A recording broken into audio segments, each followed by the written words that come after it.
Well, here we go yet again. Hello, everybody. Welcome back to vidIQ with your host, Sir Robert Wilson. I will be guiding you through the next couple of hours as we welcome you on board the AUDIT train. All passengers have tickets, but we can only punch a few of them. Those that are punched will be taken to the front of the train where we will offer you a channel audit and maybe a bit of encouragement. I don't know why I'm going down this train metaphor. It just came out as I started. Maybe I'm in a chilled, relaxed mood because I'm about to go on vacation. So it's going to be a little more of a relaxed live stream today.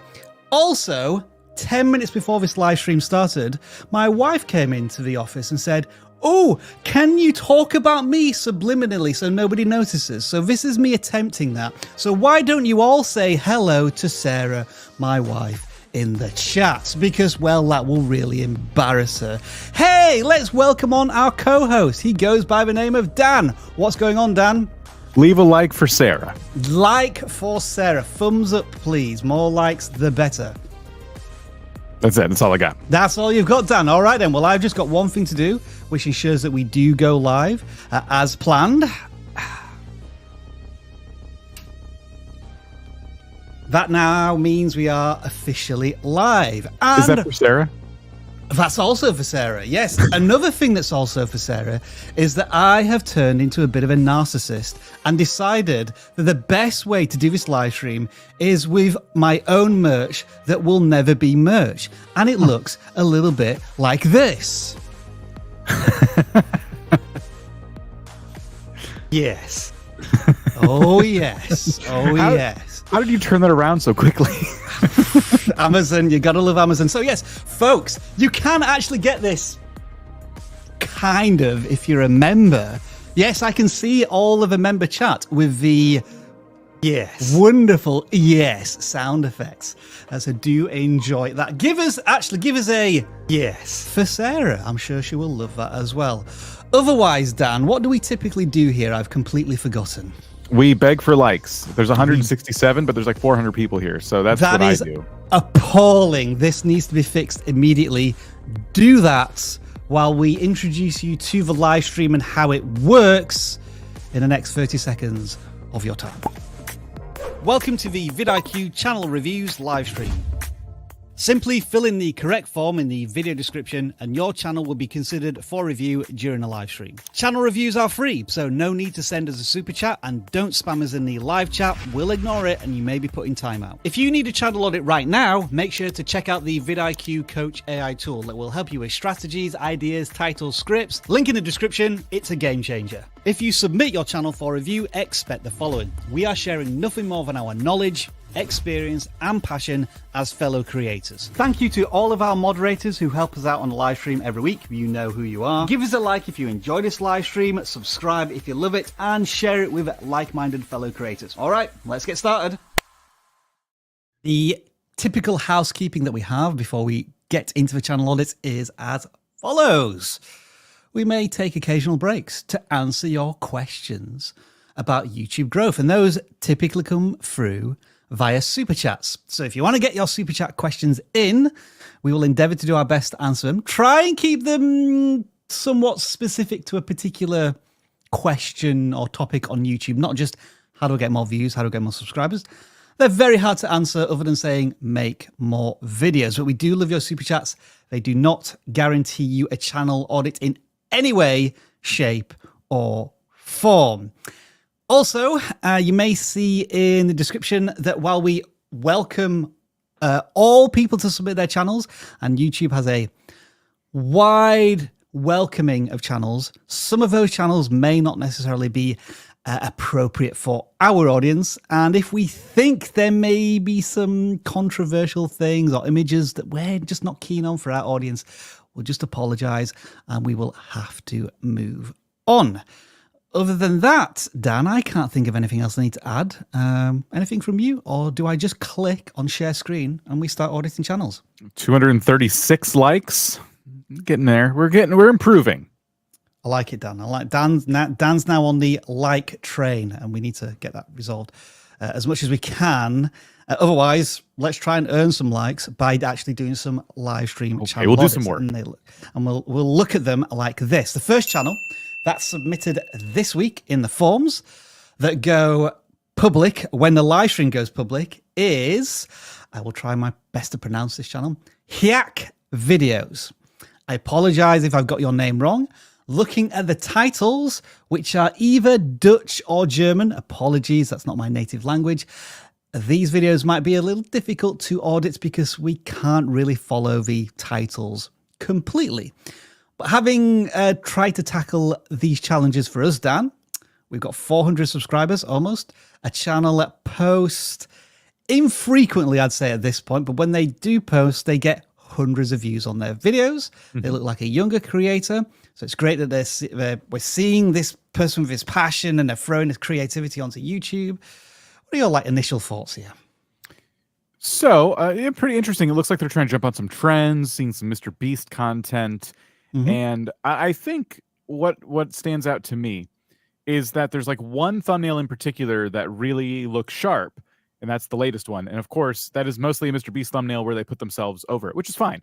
No, no hate there. The thing is, that thumbnail stands out to me so much compared to the other ones. And one thing I would recommend they do is perhaps try to take a page out of that book and maybe put less elements in focus in your thumbnails. Okay, yeah, good point. The one directly below it is probably the anti-thumbnail of the one above, isn't it? In terms of too much text. The color schemes are all over the place. It kind of just looks a bit muddy and messy. Yeah, so that is, without being able to read the titles and see what exactly the videos are about, that is the first thing that jumped out at me is lots of stuff. For the one before that, where it's the field of flowers. I'm sure there's a name for that place. Tulips, windmills. Tulips. Yep. So the flowers are in focus, the windmill is in focus, you're in focus, the text is in focus. I would at least have blurred the background a little bit and, maybe not as much text, because I see the Mr. Beast be or NL, I don't know what that, maybe that's Mr. in their language. And then there's a price on it, 25 euros. And then the title isn't much different than the text in the thumbnail. So good practice is to try and save the text in the thumbnail for something that isn't in the title, just to give a little bit more context for the video. So all of these are just lessons that one can learn on the way. But for someone who is a younger creator and getting, how many subscribers they have? Approaching 400. Yeah, look at that. And I mean, the views are almost matching the sub count in some cases, which is excellent to see. They're clearly on to something, which is really cool. And being this good at YouTube at that age, that's a recipe for success in the future. They're just going to keep learning and keep growing. They're watching videos from us, which we're constantly trying to give people best practices. Something I certainly didn't do when I started on YouTube was just try and learn the best practices. I just went in and thought, I know everything. I didn't know anything. So congrats to this creator. The last thing I want to pick out here, Dan, we're actually going to click on one of the videos. Again, I appreciate there's going to be a language barrier here, but I think it's worth watching the first 10 to 15 seconds of one of the videos. Dit is een raam op 4 meter hoogte. Dit wordt sowieso een makkelijke challenge. Ik word rijk. En als hij uit dit raam durft te springen, wint hij €50. Oh. En ga je het doen? Hoeveel euro was het nou ook weer? 50. Zo weinig. So what did you get from the first 14 seconds, even though you probably understood maybe 2 words from that introduction? It seems like they're setting up a Mr. Beast style challenge and the prize is 50 euros. And I can tell by the comedic timing and the sound effects and all that, that it is supposed to be funny. And it looks like, both of them have pretty good acting chops. I could just kind of sense that without understanding the language. So I think for this video, the hook is really strong. I think it's cool that they are trying to replicate literally a Mr. Beast intro, same sounds, text font, all of that stuff. I think that's a good place to start, but over time, I would love to see them kind of come into their own and have their own identity for their videos. Try and find a font that works for you. Try and find sound effects and music and just a whole overall feel to your video that does help you stand out. But the best way to learn, in my opinion, when it comes to this creative space is to try and replicate something that you enjoy. Same with thumbnails. If you want to get better at thumbnails, find a thumbnail you really like, take your thumbnail editing software and try to literally recreate that thumbnail, because along the way, you're going to be running into problems and go, why can't I like get this right? And you're going to look up tutorials. Before you know it, you're going to become like a master at your thumbnail editing software, and you're going to be able to like really make your own stuff shine because you tried to first replicate somebody else's. Like you say, Dan, there was aside from using Mr. Beast as the inspiration, there was a craft and a skill and an implementation of things I've clearly seen from other creators such as Mr. Beast. And the superpower they have is that they've got like a 20-year start on other creators in that sense. And so like, just imagine where this creator is going to be in like 5 years, 10 years time, if they just keep it up. As we say, as I said at the very beginning, do they have a motivation concern, like they only post once a month or they haven't posted for a few months? Is this them trying to get back into YouTube by asking for a channel audit? You know, we're highly encouraged by the content. I think you just need to have time and patience and keep applying what you've learned through the 24 videos that you've made so far.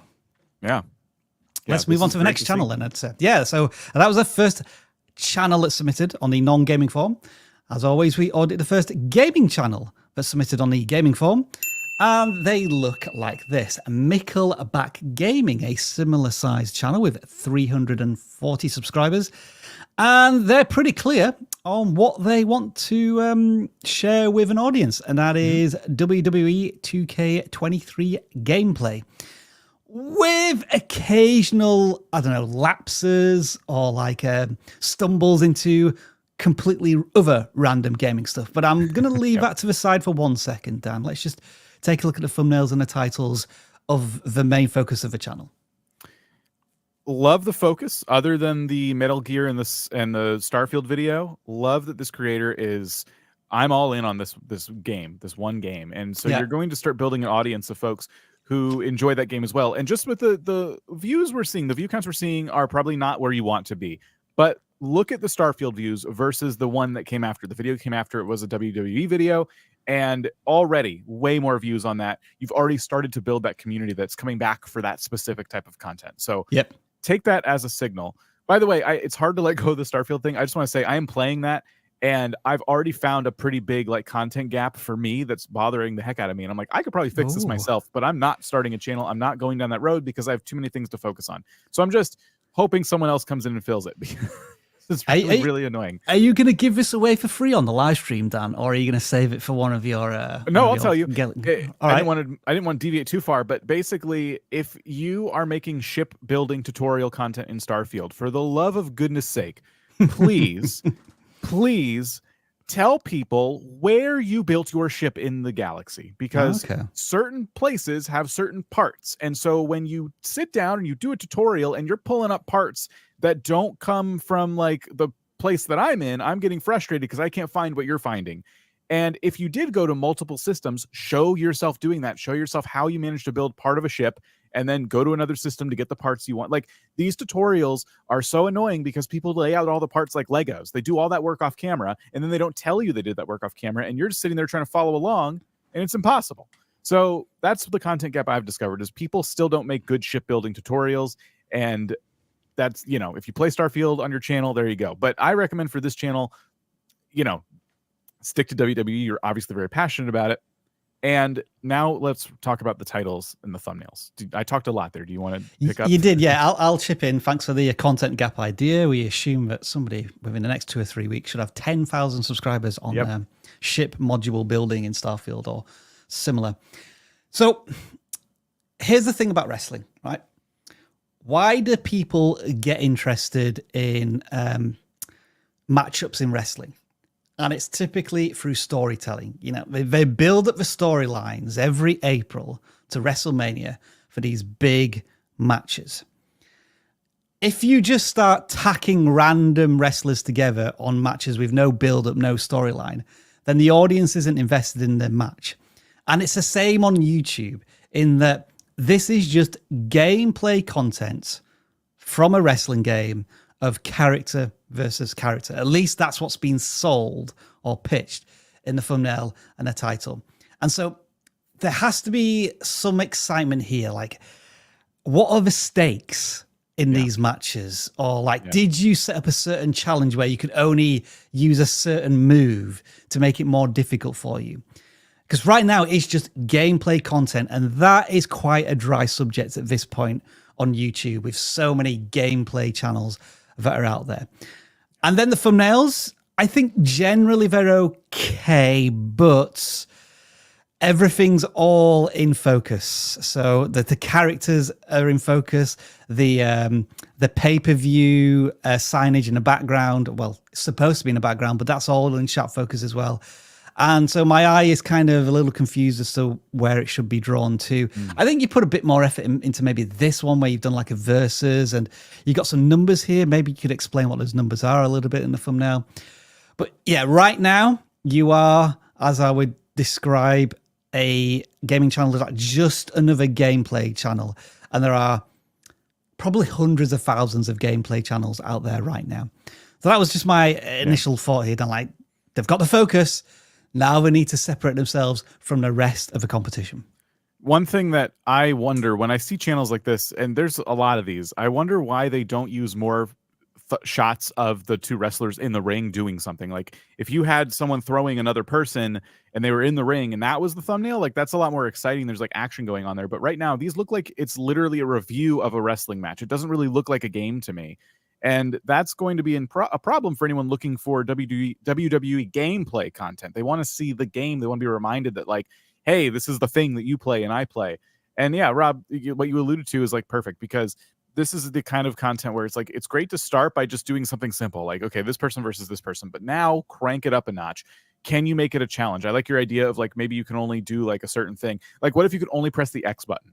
You know what I mean? Like that you're allowed to wrestle whomever, but you have to press the X button to do your moves. So you'll try to win every match using just one button or something like that. Like try to give it that extra bit of like, oh, okay, you know, that now I have a reason to watch. Now you're doing something that I didn't think to do myself, or I wouldn't want to do myself. So good luck. I'm going to click.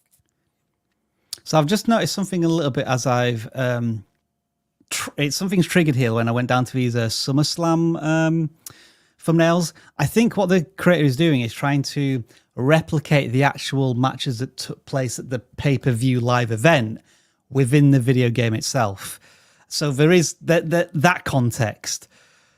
And some of these videos did all right. They got a few thousand views. Maybe they did because SummerSlam was a bigger event, or perhaps maybe people were confused and they thought this was the actual wrestling match, you know, like it being uploaded onto YouTube. I don't know, I could be mistaken there, but it hasn't followed on with the subsequent pay-per-views. So we've gone down to thousands of views to dozens of views, maybe 100 views at best. But yeah, I think, Dan, I'm with you. Like, let's make some original content, challenges, trying to tell stories within the thumbnails and all of that type of jazz. But there you are. That is Mickelback Gaming, who probably wants to update their channel banner as well, and maybe their channel icon. That is a gaming channel that we've just audited, of course, which means we have to go and do something else, which is self-indulgent Rob Wilson. And that is, what is this sound effect? Can anyone hear that? No. It's broken. Oh dear, the sound effect's not working. It's the loading screen from Mario. I'm going to try and fix that. What? Why has that not worked? It's the loading screen from Starfield. I'm going to just try that one more time. Just bear Spider-Man, the loading screen from Spider-Man. I'd spent several minutes setting this up, and it hasn't worked. And now I can't find where I need to go because I'm under pressure because I'm in a live stream. Right. I'm going to try this one more time. Right. That's set up. Nope, just broken. Well, everyone was right. It was the fireball sound effects from the original Super Mario. Well done, everyone. Oh, why did that not work? What's everyone playing video game-wise? Let us know in the comments. Dan, you have transitioned onto Starfield. Was this influenced by Jeff playing it for 12 hours at a time last week? Yeah. And how are you enjoying it other than not being able to build custom ships and stuff? Oh. So I was really enjoying it until last night when I tried to build a custom ship and I found all those problems I was talking about. Right. And so I'm less keen on playing because I was kind of working towards, I was building my levels to try and get to the point where I could do that easily. And now that I can't make what I was trying to make, I'm frustrated, but it's fun. Overall, it's fun. As long as you go in with the expectation that it's Skyrim in space, don't get super jazzed about going around and like going to planets and discovering all kinds of cool flora and fauna and things like that. If you want that, go to No Man's Sky, because the planets that aren't civilized are very desolate and empty and sad, and I don't care. I'm just enjoying just playing it like I would any other Bethesda title. I'm going to like the main areas, doing like the nice main quests, and I'm having fun. I continue to play Final Fantasy VII, enjoying it. 30 hours in now, so I think I've been playing like 2 hours a day. I think I'm at the very end of this game, because I think it's split into 3, and the subsequent 2 haven't come out yet. Because in the original, you leave the city, Midgar, after about 5 to 10 hours. I'm still in there, and I have been checking walkthroughs to see how far I am towards the end. I think I've maybe got like the final boss.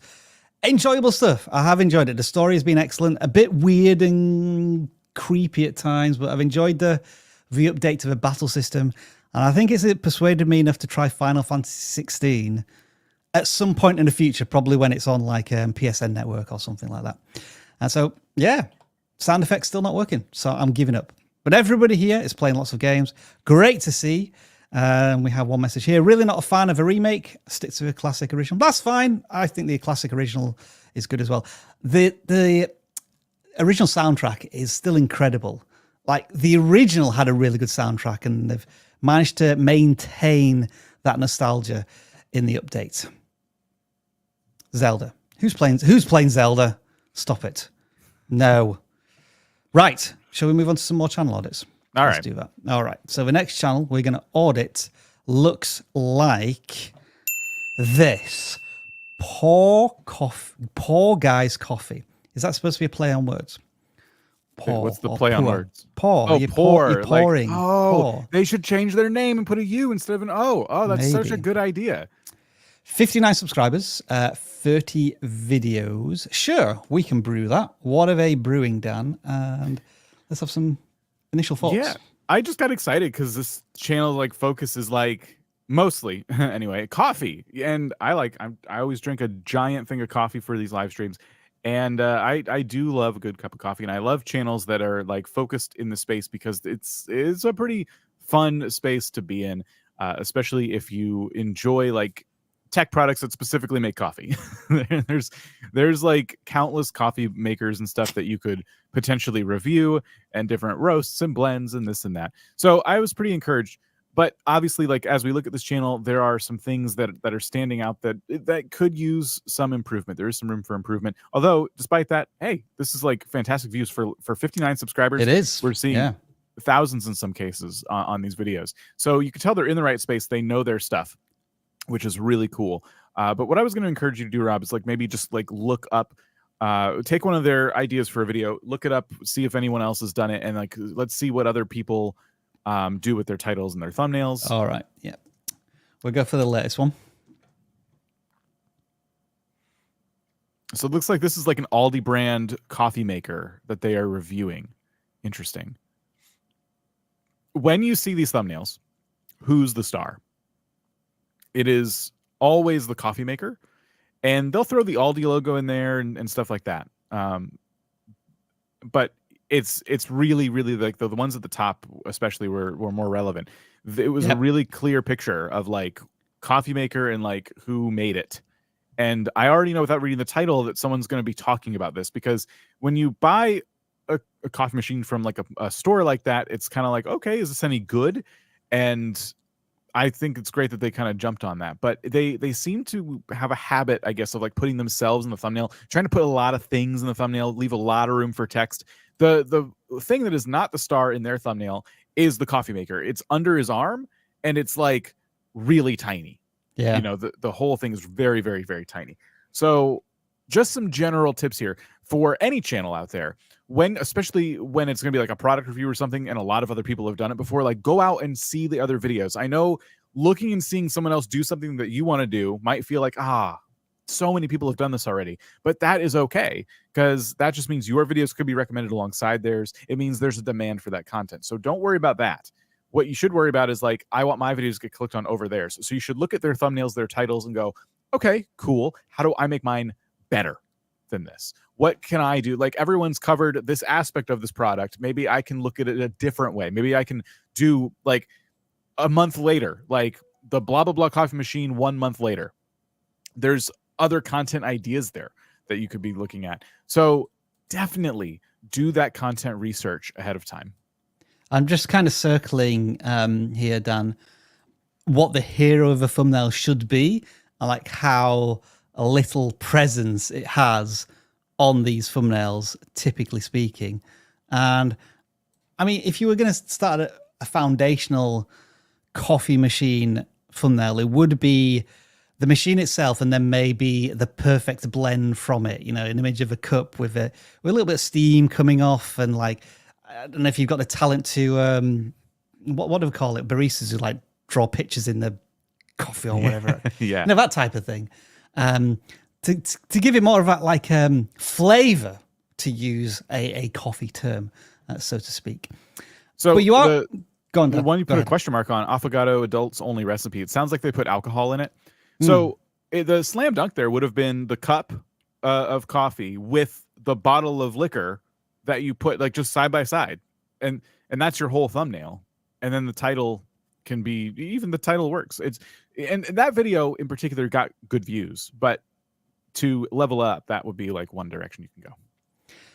Now, would you say the general focus of the channel is pretty solid in terms of what they're trying to address for the audience? Like, again, when we talk about an Aldi coffee machine, I think there's one thing that jumps to my mind. It's probably going to be cheap. It's probably going to be on a budget. So let's try and pitch that a little bit more in the thumbnail. Like a water filter one, that kind of seems interesting. It's got a lot of views, that one, and it was answering a question. I guess my challenge to the creator would be, and I know you get a little sensitive when I speak about this, Dan, but quantity seems to be a little light at this point. Maybe they've just had a break for whatever reason. They made a few videos a month ago, but then they took a long break. And this content kind of feels as if it could be a twice a week type of content, because the videos aren't very long. I'll click into one and just see if there's some huge production values going on here. It's like a talking head.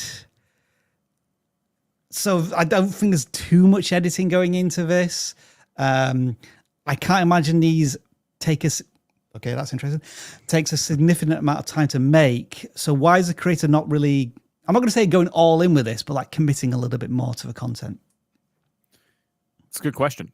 There's if they're just product reviews, maybe it's just a lack of like, you know, I got to buy this thing, or maybe there's just not a whole lot of new stuff going on.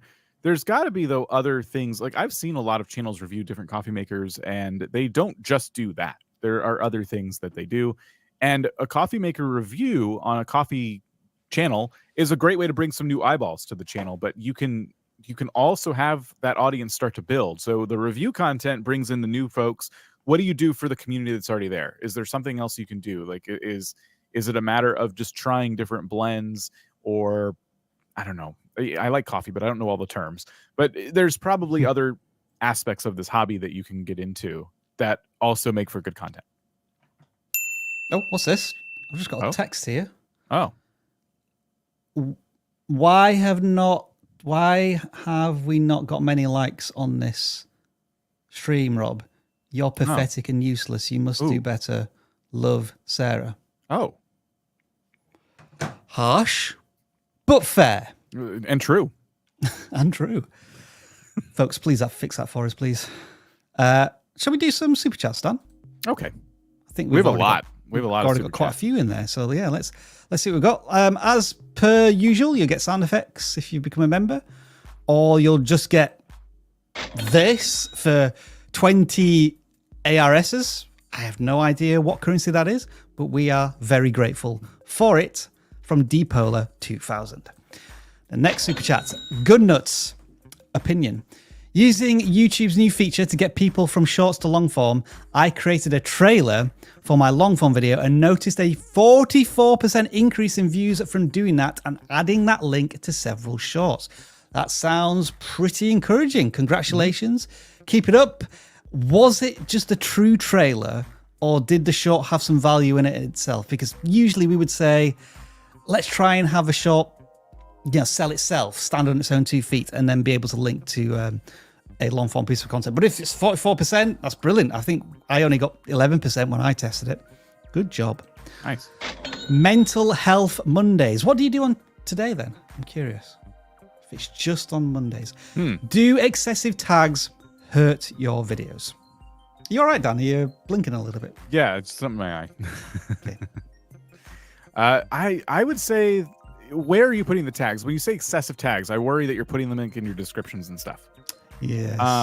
So don't do that. That could actually be against YouTube's own terms. Filling up your tags with tags is fine, but ultimately YouTube themselves have said tags It doesn't really matter. Yeah. Yeah, so I wouldn't worry about it. I would worry about your titles, your thumbnails, the pitch of your video, the idea behind your content. Why should someone watch? All that holistic stuff. I wouldn't necessarily worry about tags. You have a tag length of 500 characters. So I don't know how you can be excessive with your tags as long as you don't put them anywhere else.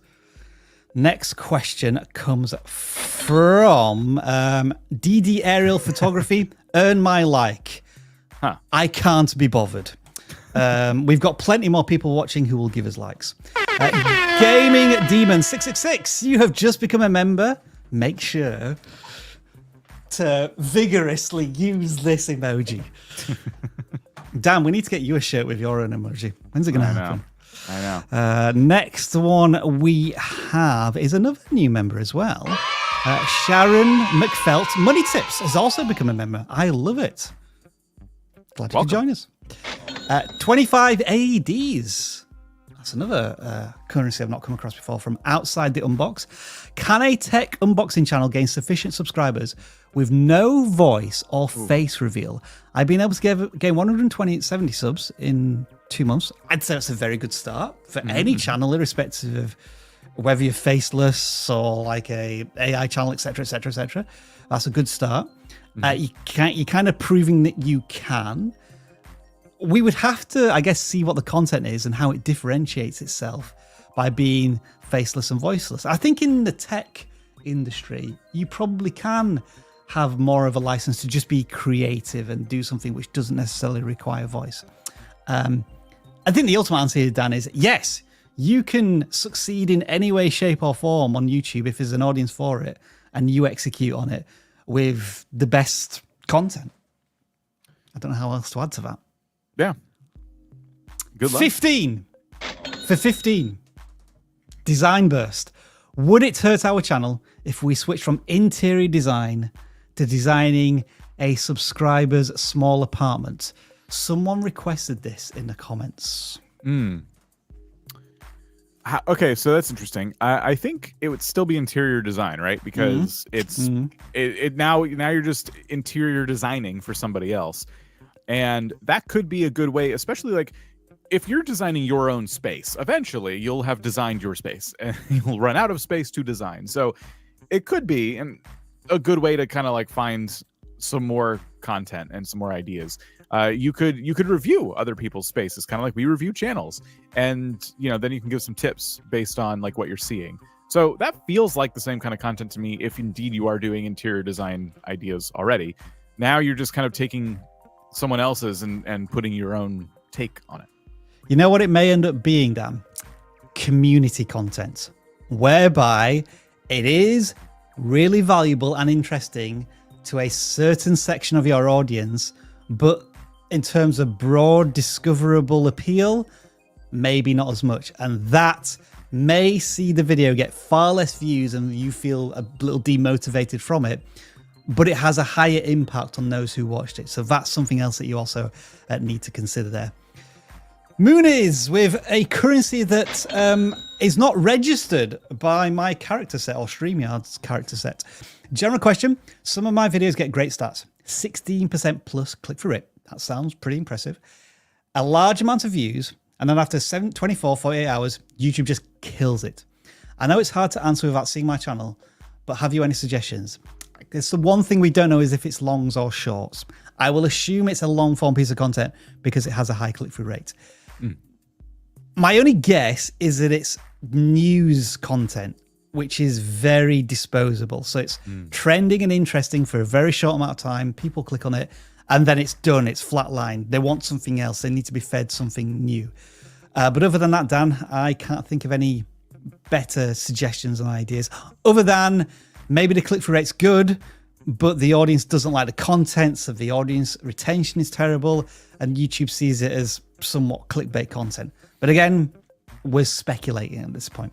I would love to know what counts for them as YouTube kills it, because we get our videos go out for a while, they reach who they reach, and then they slow down dramatically. They're not ever dead per se, but they do slow down quite a bit.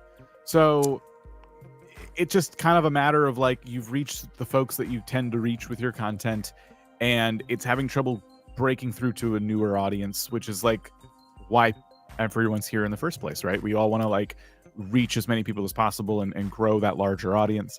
So is there anything you could do with your content that reaches a larger audience? The thing you are good at on your channel, is there a way to pitch it to somebody who may not be interested in it, in the sense that like if it's a game that you play, maybe they don't want to play the game, but what you're doing is so interesting that okay, I just have to watch, you know, because that's like a cool thing I've never thought of before. But again, that's the struggle. That's like why we're here, and creativity like that is hard. It's not something that just comes easy.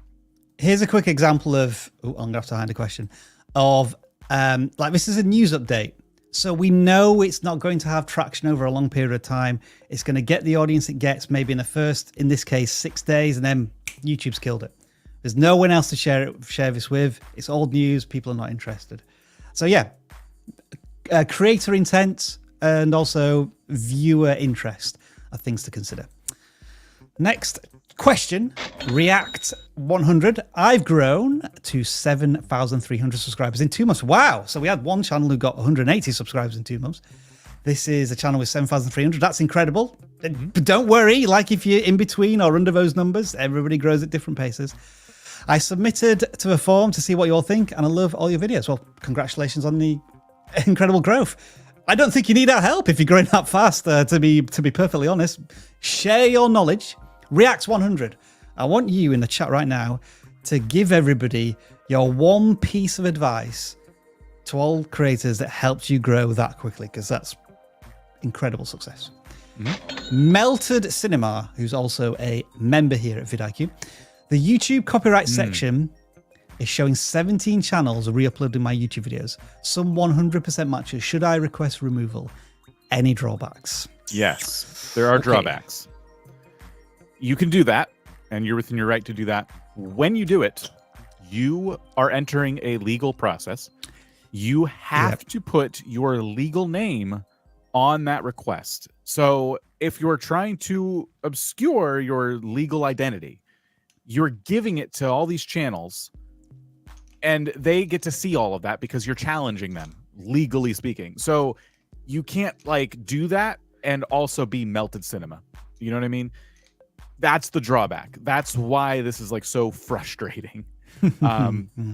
But in my experience, and this isn't the same for everybody, when people are simply re-uploading your content, the one thing you get to say is like, well, I was there first. I made this to the point it was so good where people like took it and tried to do it themselves, and they tried to re-upload my video. And normally what happens is YouTube doesn't give those videos the same attention because you already got there first.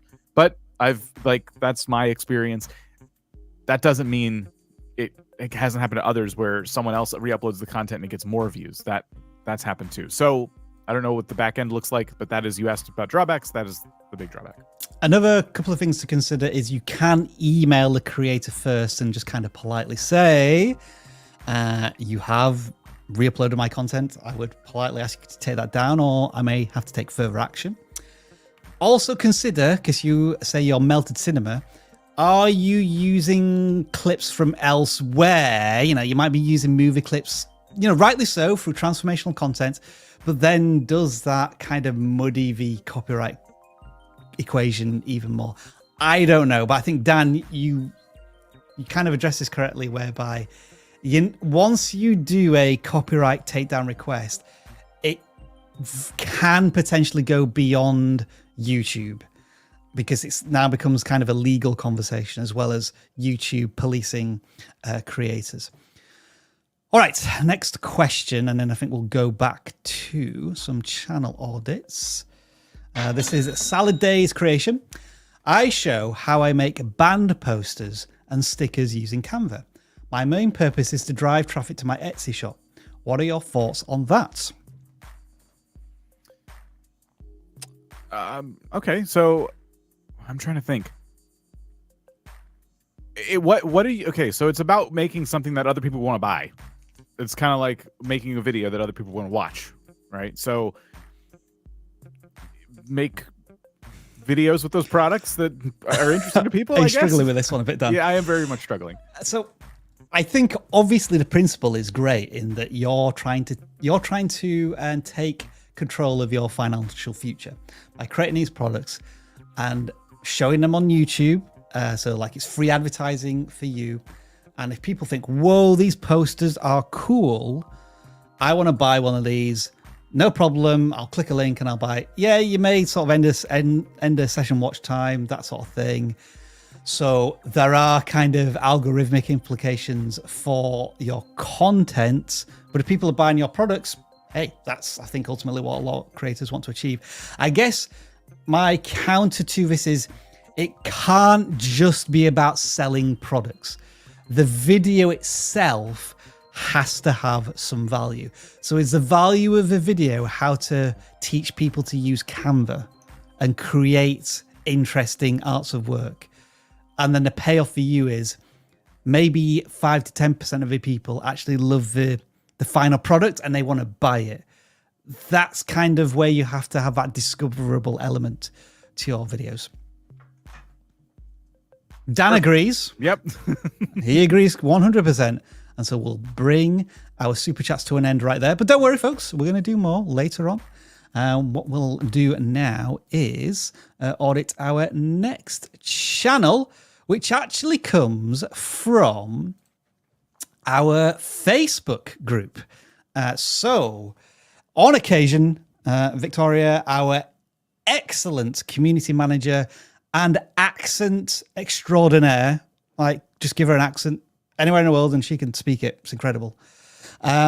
She asked the members of the Facebook group for an influential, funny, weird event or mishap in YouTube history.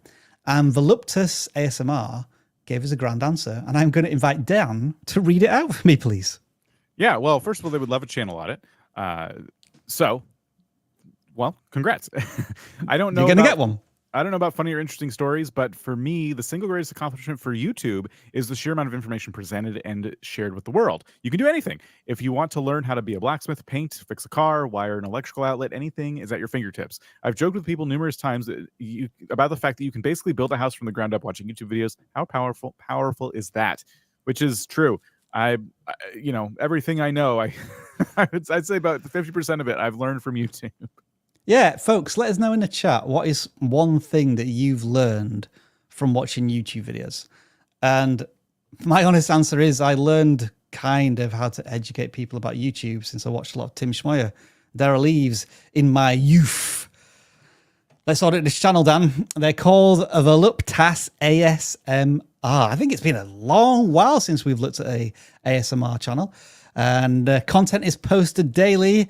And their theme is fast food / junk food. And they are eating this food every single day. So I just want to put a cautionary tale out to this creator. Like, don't do this intensively in the pursuit of views. Are you running a marathon every single day after this fast food intake just to make sure you're fit? Stay healthy as you're a content creator. Right, Dan. What do we say about this channel? So, first of all, these thumbnails, I would say, meet the expectation that I've seen in this space in the past. Yep. You know, the food is the star, but they are there. And I think in this case, normally with a food channel, we'd say make the food the star. Don't be in the thumbnail, but this is different. And this is how I would imagine the exact construction of these thumbnails. So I think really, really solid work there.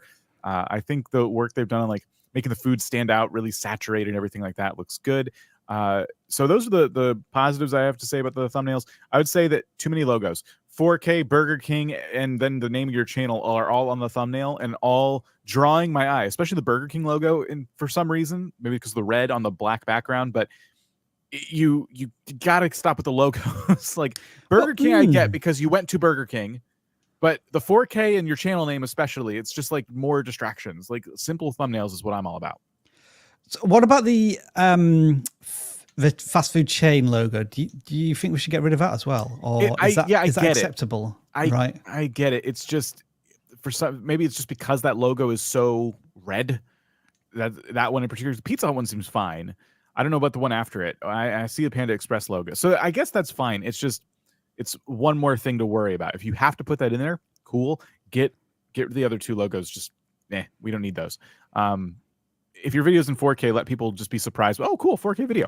It doesn't have to have the 4K icon, especially like for what the content is. It's not like exploring a city or anything like that. Yeah, I want to ask about that. Like, what is important for ASMR? And it's the audio experience typically. Yeah. So I don't know if there is a special type of audio that ASMR creators use. I've heard of this 8D spatial stuff before. But I agree that 4K is not required. But if there is a audio technology that makes this really interesting, that's probably worth advertising in the thumbnail. So, and then titles. Oh yeah, starts with a keyword, brand name, the meal. All shouty. Are we this happy the construction of these titles from other channels? Is my question. Because I want to say, oh, that's like flip that on its head. Like go with the type of food first, but yeah, let's just see. Eating sounds. It works. 6 minutes. Interesting. No talking. So they're very specific about what is happening in the video with these titles. It's not like we would normally recommend titling videos. That's for sure. I like this guy's thumb. If you scroll back up, I love the idea of just like the presenting the pizza box. It's funny. Yeah. This looks like somebody who is really big in the space. It's 4 years ago. I don't know if they're still active. What are they doing lately? Well, I was gonna do that as a search. What are ASMR people doing? You see, Dan, I think the logo there is used really effectively in that one. That's the thing. It's larger. Yeah. And it's like easier to see. I guess some of them on the other channel are so small, it just looks like a red splotch or something on the thumbnail if you're just scrolling by. Yeah. Yeah, these logos look a little bit better to me. So maybe that's the key is enlarge logo a little bit. You can order that. There you go. Whatever. That's funny. The biggest thing too, I think I say the biggest thing all the time, but it's not obviously not the biggest thing if it's always the biggest thing. One of the things to think about is, are there new items on the menu? Because that could also be part of this. Good point. Doing new items on the menu. I struggle with these types of channels because this is not the kind of content I would personally watch. But I do know that it's still to this day like a pretty busy space on YouTube. So I think what they're doing is cool. And look at all the videos they post. The data. Yes, like it really is every single day. Yeah, the data you must have for what takes off better than others. Like it has to be. I have to imagine it's restaurant specific. Like, oh, whenever I go to Taco Bell, those videos get more views than others. Like there's got to be, or at least a category of restaurant that you could potentially do more often for more views. This is a Morgan Spurlock Super Size Me just on steroids. Like he did it for 30 days. You've been doing it for 5 months, eating this type of stuff for quite a while. It makes me nauseous just looking at the amount that's been consumed here. But as you say, it's not my type of content. I'm kind of hungry. I'm sure people enjoy it. And they have like a really solid core audience here. Like you look at the view counts, it's always around about subscriber size, sometimes slightly under, sometimes slightly over. And that's really encouraging to see as well. But I don't know, maybe the creator is wanting some viral moments. And they haven't really had any yet. Like to have 2,000 subscribers and have your highest view video be 10,000 views, that's uber, ultra consistent, which is what we would prefer to see rather than like 1 or 2 viral moments and everything else struggles. Yeah, absolutely. All right, good stuff. You know what, Dan? We had another competition winner, 2 of them from the Facebook group. So, wow. If you want to get another opportunity to get your channel audited, then make sure to join a Facebook group. There is a link in the description. And Dan, if you could read out this entrant as well. Sure. Put the soundbite to my name. So I guess I think the question was like, what's amazing about YouTube or something like that, something along those lines. So when Colleen Ballinger thought a 10-minute ukulele song in response to serious accusations was an appropriate thing to do. There you go. Welcome to YouTube. Yeah. We're just reading that out. We're just reading from an auto cue. We neither support or refute what is said in this message. Also, speaking of, we now have a new feature on YouTube that I'll bring up now for no reason. Clips. When you take clips of our live streams, our videos, we can find those now, which is great. They used to just be for you, but now we can see when you take clips. So if we ever say something real smart, be sure to clip it. Do you want to show us where that is done? I can do it from here, right? Go to any video or live stream, like the edit dashboard. Okay. It's already there. It's the scissors on the left. So scroll down. So we need to find. Do we need to find a popular video? Any video, but well, yeah, maybe a live stream. Do last week's live stream. Oh, there were a couple clips on that one. Let's hope this actually works. Just click the pencil. Yep. And then go down to the scissors on the left. Ah, okay. And there you go. All right. So like a couple of people have clipped some stuff there. Yeah, when you guys clip things, we can now find them on every video. It doesn't. I don't think it notifies us that people did that, so we have to actively look. But I personally asked YouTube for this feature when they first released clips. I'm like, please let me see the things people clip of my thing. Cool. And they're like, oh, it's something we might work on. Okay, so it's finally here, and I'm really excited about it. It does feel as if in the last couple of weeks, certainly, YouTube are just throwing the features out in our face. We're struggling to keep up at the moment. Some get the big sell, like links from shorts to longs, and then that kind of just appears out of nowhere. And it's like, oh, for Dan, this is really big news, and probably for live streamers, it's really big news. Anyway, Journo mode, journalism explained. So a content creator in the 21st century is trying to explain the type of content that was introduced to the world hundreds, if not thousands of years ago. Is it a perfect blend, or are the two conflicting with each other? What do we see here, Dan? So there's just 8 videos? 8 videos in 6 months, yeah. So are they someone helping people become journalists, or do they cover news stories? Because sometimes it seems like they cover a story, and sometimes it seems like they talk about journalism as a career. I think I'm getting that vibe as well. Like journalism as a career, yes, especially the most recent video, but also the typical stories, challenges, events that journalists encounter in the world. Like, why can an arrested Premier League player in the UK not necessarily be named? You know, I don't know if that's how it's pitched. That's super interesting to a broad audience, but to people who are maybe training to become journalists, have an interest in journalism, that is probably quite interesting. So I'm wondering if that could be kind of repitched a little bit to make it more accessible to a broader audience or more interesting. I feel as if each of these could have more potential if they were pitched differently. But I'm saying this to a journalist who's like already knowledgeable and experienced in copywriting and how to find the right hook text-wise. If they want to cover the industry as a whole, I think one thing that you could do that would be very interesting is to talk about, you know, the right and wrong ways to interview somebody, right? Like to try and like teach a little bit about being a proper journalist on your channel, just like, you know, one would teach about being a good video editor on their channel. I kind of wonder if there is like a reason to do that, for a reason to watch that, not if you're just trying to become a journalist, but also if you want to learn more about like why journalists do the things they do, like, and what are the risks and like, I feel like there's a lot you could cover on this topic.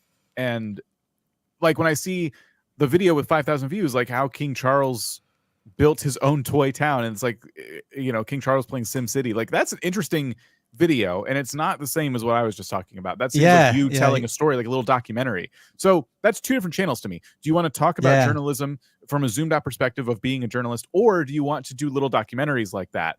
And both are valid strategies, but I feel like it's going to be one or the other for you.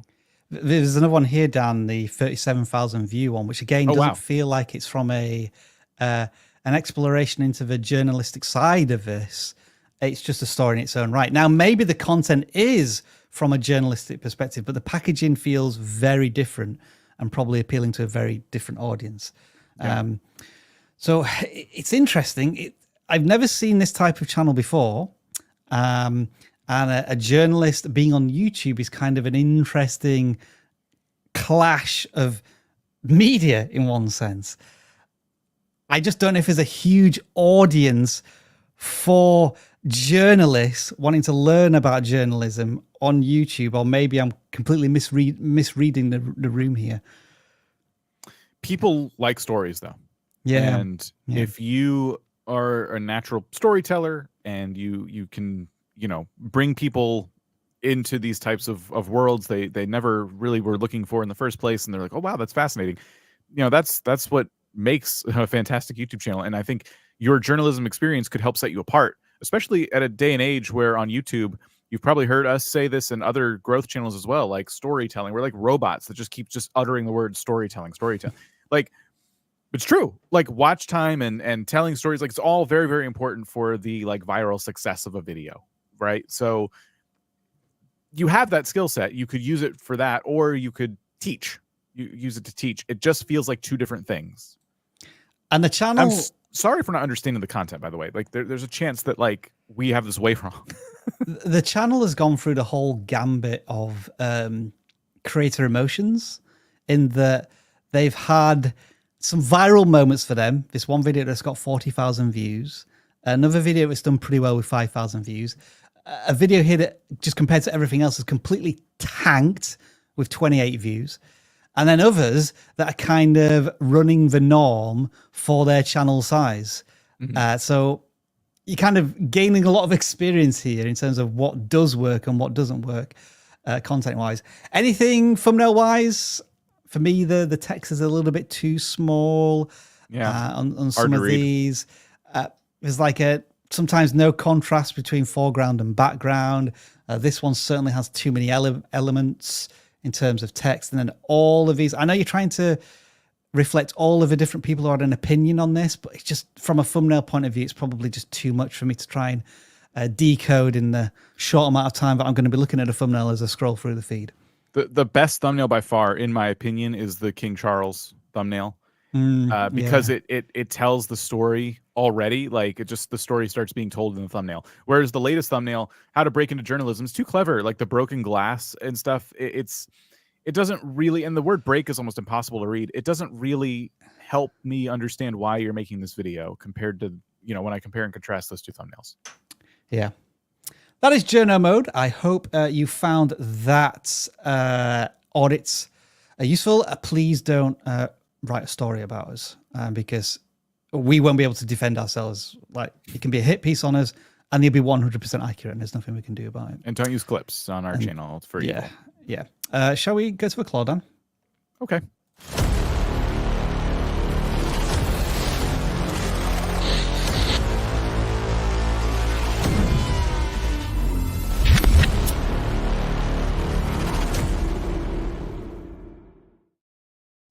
Dan did not sound enthusiastic about. Okay, sure, okay, whatever. Yeah, sure. So what happens here is that you've been filling out the form since Monday, and we have about 400 people who've entered in the non-gaming form and the gaming form. And this is what happens. The CLAAAW goes in, picks out a number. We have that number. We take that number to the forms, and we find out what channel we're going to audit. We haven't encountered this channel before. We know nothing about it. First impressions. So sometimes it takes us a bit of time to interpret what's going on. Seems pretty straightforward from the channel banner. Psyche Universe. They have 16 subscribers, 40 videos. And just from a very first impressions point of view, what are we going to talk about here, Dan? The thumbnails. Yeah. Well, the topics. And the topics for Dan. So go on then, Dan. You talk about the topics. I'll talk about the thumbnails. Okay. So, well, give me a minute. It takes me a minute to absorb all of this. And it's because it doesn't feel like this channel is focused on like a specific thing. We're seeing pretty low view counts. We're seeing, you know, what looks to be like a brand new channel, but then you see they have 37 videos. So they've been at this for a bit, and it looks like they want to talk about all kinds of things. There's motivational videos like the power of gratitude. There was something about AI. Let's see. Chilling truth about women, unlocking the mysteries of psychological facts. And so there's like so many different things happening here. And I looks like maybe psychology is like the underlying theme, because I'm seeing that pop up in I think maybe the majority of videos. So like I would stop there and then say, okay, like what is the specific problem I'm trying to solve? Because I feel like you could take this content in a lot of directions as you are. Can you be more specific about the things you're trying to talk about and what you're trying to help people with? So this might be thinking about building up a ideal viewer avatar, that type of thing, Dan. Like, who are they gender wise? What is their occupation? How old are they? What are their desires, likes? How much money do they make?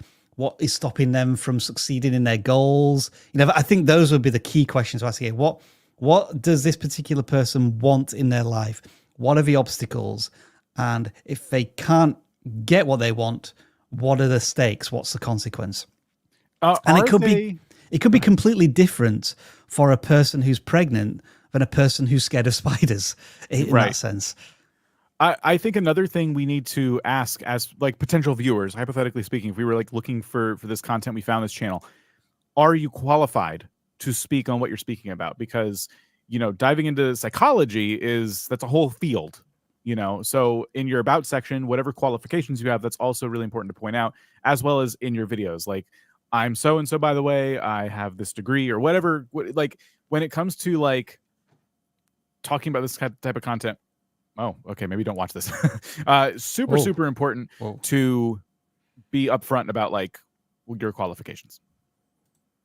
I was curious if it was going to be like an AI voice or anything. Fear is a primal and universal emotion that has been deeply ingrained. This is probably a problem in terms of credibility, isn't it? Do I want to take advice about my mental health from what could potentially be artificial intelligence? Right. Yep. I mean, when it comes to topics like this, you can't really like mess around with people, like, you know, facts, things like that. You need to be vetting what you're doing, and people need to trust you. And when people feel like they're not getting the sense that they trust you, they click away, they move on. And I think that's now that I understand a little bit more about this channel, I think that's reflected in the views. It's not reaching who it needs to reach because of topic inconsistency. Thumbnails and titles, I think, could be better. And then once we get into the video, it lacks credibility. And then, I was going to talk briefly about thumbnails. It does look as if each thumbnail is created completely from scratch by a different thumbnail designer for a completely different channel. So there's a lack of consistency in messaging there as well. We're painting a bit of a sorry picture for this channel, aren't we, Dan? Like, it feels just like uber negative. It does. And we don't want to be. Yeah. But we're seeing these red flags that need to be addressed. And I think it does go all the way back to the creator saying, who is my ideal viewer? And this one viewer that I want to speak to with every single video that I make, and start from there.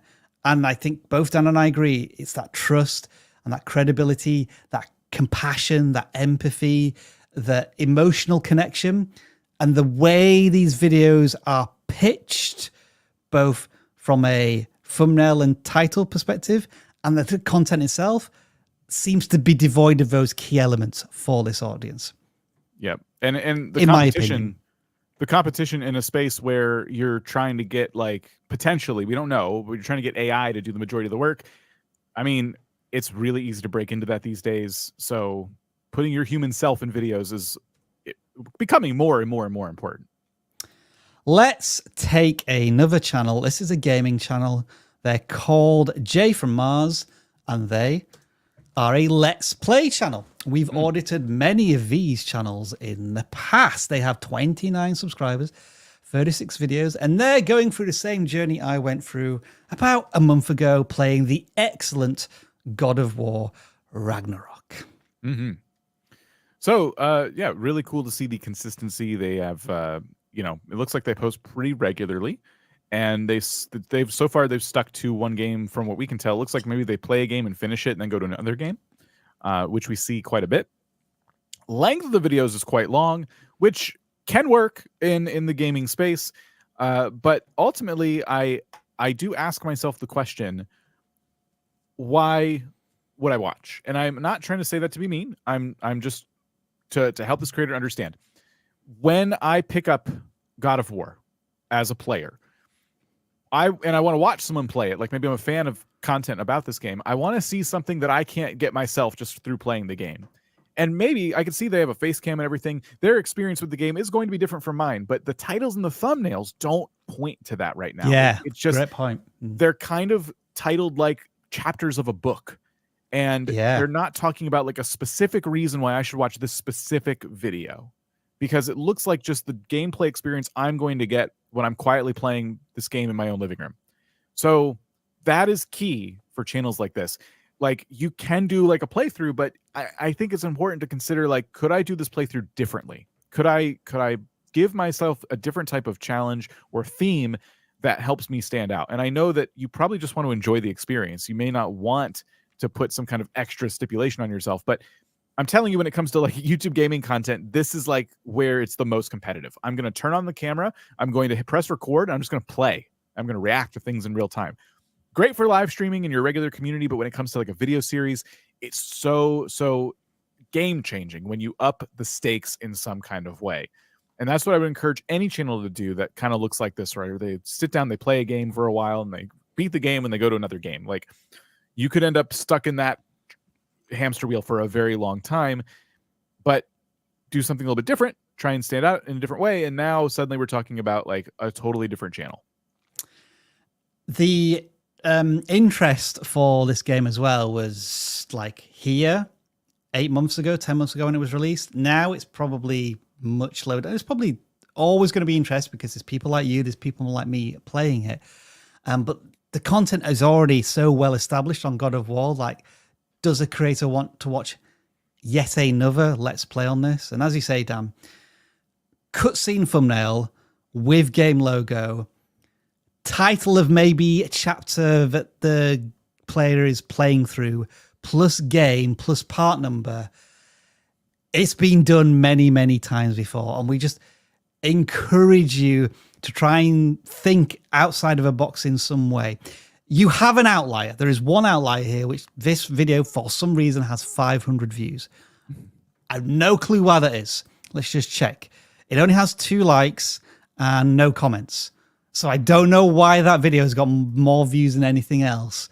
It seems a little bit weird. But we would predict that if you say complete God of War, and then you move on to what might be the next game. Let's say you play... What's the game that came out? No, because that's still recent. Let's say Forbidden... What's it called? Forbidden Horizon? Horizon Forbidden Dawn. So that's like about a year old as well, and you'd let's play that. You will probably end up in the same place you are now with dozens of views per video, but just no growth on the channel unless you try something different to what you're doing now. I've been at it for a while. I mean, and that's really key. I mean, obviously we can talk about thumbnails and stuff, and it's not worth like picking on your thumbnails too much, because again, for the way you're titling these videos, that makes sense. It's just when you start to think outside the box a little bit and you start to do maybe challenges and that type of content, then you will have ideas for thumbnails that make a little more sense for those types of videos. Okay. 10 months ago, 7 months ago. And this is the thing too, like these channels are huge. So these channels get to be the first to cover like God of War, and they're getting a ton of views because they've been at this for a while. They've built up that audience. And as newer creators, you'll have to do a little bit more to stand out. You know, it's a difficult competitive space to be in. So how can you stand out? And you don't have to reinvent the wheel. You don't have to make up some concept that's never been seen before. It's just a matter of, you know, bringing a little bit extra to the table.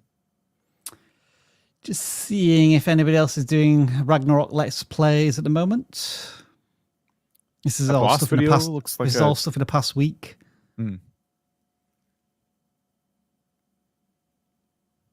Like even somebody here with 8,000 subscribers, mind you, that is a live stream. They're doing like a Let's Play, and they've done like a custom thumbnail and everything. They really put some effort into it, but it's still only got 100 views.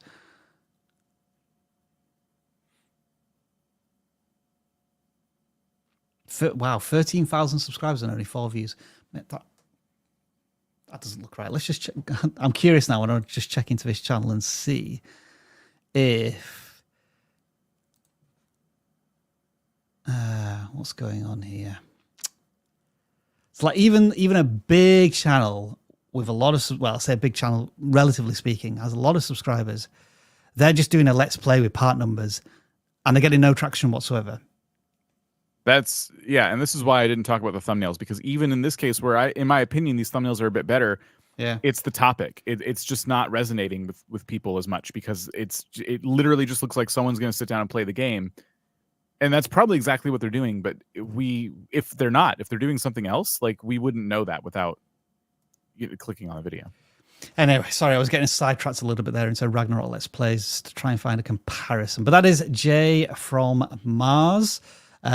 We just love, like, if in 3 months' time you had like you don't have to go all in with this new approach, but just like some interesting ideas to make your Let's Plays different to anyone else's. That can be really hard to do, but we wish you the very best luck. And if you do just want to play through a game and upload it to YouTube and have fun doing it, no problem. Yeah. But you did send your channel in for auditing, and so we have to be attentive to how the viewer, the audience, is going to react to this content. And I think the average audience member is just going to go, just another one of those videos. Shall we do another super chat session, Dan? Yeah. Yeah. All right. Let me just find the right stuff on the screen. Get that music playing. We have 13 super chats here to work through. That's the music playing. All good there. And if I can get back to my super chats and press the right button, we can say thank you to Intelligent Pause for the 25 P's, whatever they were. Appropriate. Thank you. Ryan Sada. Is it okay to have your brand logo in your thumbnail? I have a podcast and my thumbnails all have my logo on them, but I've heard that you shouldn't include it. It's not so much, when I criticize someone putting a logo on their thumbnail, it's not so much that it's because the logo does something to the thumbnail. It's the fact that it's always having to replace something else. And in this case, like, what's the podcast or podcast clip about, you know? And you want to try and communicate that. And I feel like a logo doesn't say what the podcast is about. It just is a logo. You know, it's just an image that's like slapped on, and it's distracting when you could have, like, on one side of the thumbnail, like, you reacting, and on the other side of the thumbnail, to reacting to something, the thing you're reacting to. And I'm just giving a broad example. I don't know what your podcast is about, but you can communicate a message clearer if you try to eliminate distractions in your thumbnail. And so we pick on logos because they can be very distracting. Typically, there should be enough branding in the thumbnail itself so that the viewer knows it's from Ryan Sada and their podcast without the need for a logo. Usually logos are quite small, and so when it's on a small thumbnail, they're even more difficult to pick out. So it's general observations, it's general advice.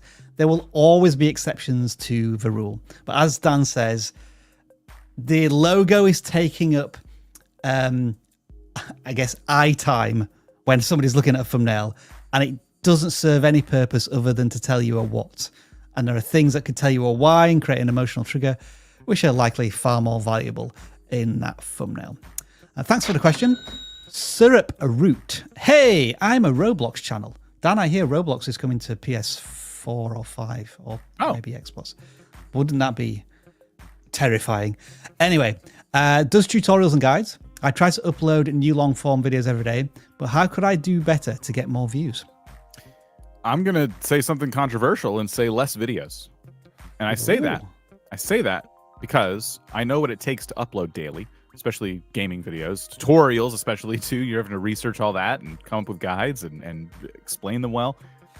What if you took a step back and really worked on something for, what if you uploaded once a week? And I'm just throwing out a number. This is not, there's no science behind this. It's literally just whatever gives you the time to craft something even better. You know, is there a Roblox YouTuber who does something you're like, oh, that is so cool. I wish I had the time to do something like that. What I'm going to encourage you to do is give yourself the time to make that dream come true. Because if you're uploading every single day and you have life going on as well, it's going to be impossible to come up with that next big hit video, you know? So that's what I would say. It's going to take, like, if you feel like you're not growing at the rate you want to grow, it's going to take bringing something else to the table and sometimes taking a step back and giving yourself time to brainstorm what that might be, do some research. That can be everything. And even if you decide, well, I did it and I didn't love it and also my views went down, like, you can always go back to uploading daily tutorials. That will not stop you from doing that. You know, try it, take a little break, brainstorm a little bit, see what you come up with. That would be my advice, but that's like very direct and it's a lot different than what you're doing now. What an answer from Dan. I can't add to that. I will not try to. Thank you, Dan, for that. We got, oh no, we need a different sound effect for this. New member, Learning and Technology with Frank. I believe they are a VidIQ Max member as well. So you are another bruh to join us. And yeah, thanks for becoming a member. Make sure you share those emojis with reckless abandon in the chat right now. Movie Time Minute. Was growing slow in my movie review channel, then started collabing live videos with other channels and started growing subs. Bad way to grow or good? If they're relevant. I think if it's a shared audience and once that collaborator has left the channel and the audience is left with you and you can continue to guide them with a friendly helping hand through the content they love and be passionate about, I think that's a great way. Collaborations typically are a great way to grow channels. Just sometimes they take a lot of effort, logistics sometimes they don't work, but for you, hey, sounds like it was a thing that was worth doing. Super stuff. Hey Dan, words of encouragement from Souls Midnight. It took me a year to hit my game niche, and when I did, I blew it up from 200 subscribers to 1,000 subscribers in a month. Wow. Now sitting at 2,100 subscribers. TLDR, keep at it. Well done to you, sir. You're saying focusing on one thing? I know. Blew up the channel? I know. What? Channel focus, eh? What? Who would have thunk it? We got another person who's flexing here with sub counts. 6,100 subs in the last 30 days. Thanks for the short tips.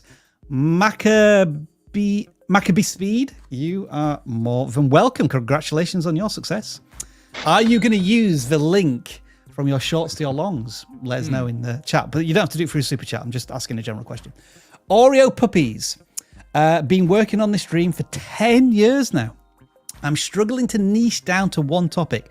Tech, productivity, self-improvement. I need a review. Wow, so they've been at this for 10 years and they still haven't found their niche. What I'm going to advise to you, Oreo Puppies, is go to the App Store or the Play Store on your iPhone or Android phone and search for vidIQ, find our app. There is like an academy, a series of lessons that are completely free, so you don't have to pay any money, and it will guide you through helping you decide on your target audience and your niche. I think this is coming to the web app very, very soon. I'm looking forward to sharing this and demoing this on the live stream. But yeah, I would say if you've been struggling for 10 years to find your niche, I don't think you've committed to that process. And if I was to start off this niching down, the simple answer here is, what are you most passionate about? What could you talk endlessly to Dan, myself, or anyone about for longer, tech, productivity, self-improvement, which of those three did you instinctively answer to that question? That's the road that you go down to start off with. But yeah, download the app, take the lessons. My wild home, 10 Canadian dollars. I love Canadian dollars because I can spend them. We bought an island on a lake in the wilderness in Canada. Living off a grid then, I guess. 1,100 subscribers and monetized last night. Congrats. Let's just hope you don't get hit by invalid traffic. We've been seeing that around quite recently. We have 30-minute episodes. What is the best length for viewers? Here we go again, Dan. So we can answer this question. What is the best length for a video? Yes, that's your answer. How long does it need to be? It should be no longer or no shorter than that. So 1 minute video, if it's enough to tell the story you're trying to tell. 30 minutes, an hour, if that's what you need. Don't aim for 30 minutes because you heard, oh, I heard 30-minute videos were the best, and then you just load them with a filler. I don't know how they're making their videos, but I'm just saying, like, a bad example or like an example of what to do that would be wrong would be just to try everything you can to get to 30 minutes. Like, there is no target time. You know, it's just give the viewers what they came for, and don't try to aim for a specific number. You'll drive yourself mad.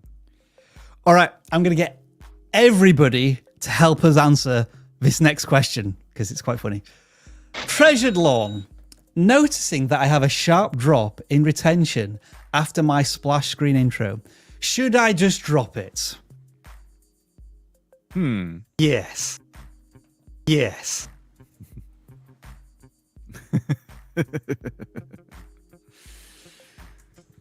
Yes. And with that done, I think we'll put super chats aside. We'll return to them maybe once more in this live stream. So if you do have any, do make sure to send them in fairly soon. And Dan, let's just bring up that graphic again, because I completely forgot to mention that super chats are being sponsored by ourselves today, which is vidIQ Max. Why am I telling you about vidIQ Max? Well, first of all, you join a peer group of creators, which is now, Tish, correct me if I'm wrong in the chat, 750 plus strong. We have coaches in there who are answering your questions every single day. So the fact that you have to maybe spend a couple of bucks sending us a super chat for like one potential answer in a 2-hour period on a Tuesday, well, vidIQ Max allows you to have all of your questions answered all of the time, 24/7, by coaches and by fellow creators who have been just soaking up all of this knowledge and experience. It is a fantastic way to grow as a community. You get the emotional support, the human touch, and so on and so forth. So there is details on screen now. There is a link in the description. But what I'm going to do to tempt you to make that final commitment is offer you a 30% discount that's running until the end of this live stream. So all you need to do is use Max promo at the checkout and you'll get 30% off your first month, which allows you access to the Discord group where you can have that peer-to-peer conversation and communication, but also access to Tish, again, correct me if I'm wrong, 45 plus sessions from industry experts, including Tim Schmoyer, including Justin Moore. Is that that's the right name, isn't it? Yeah, for the affiliates sponsorship master, and also Ian Corzine, who gave an excellent session on copyright rules, and me. Wait, I'm not an expert, but I'm there as well. So do check out vidIQ Max. We know it's not for everybody. We know it requires a financial commitment. That's why we're here, Dan and myself, auditing your channels for the next 30 minutes. But yes, vidIQ Max, check it out. Promo code. Let's audit some more channels, Dan. Which requires me to go to the form and see what numbers we're at. 432 there, 331 there, and we will just adjust the numbers a little bit and audit another channel. This is going to be, what did we do last? Was it a gaming channel or a non-gaming channel? Gaming, I think. Was it the God of War one? Yes, it was. Right, so we're auditing a non-gaming channel. Let's see. What have we got here? Now, you see, I'm not sure if I'd be comfortable auditing this channel just from the focus of a channel, filming cops. Yeah, it's probably not the kind of channel we can look at, unfortunately. Yeah, so it just feels like it might be a little inappropriate for our audience because I don't know if it's legal to record.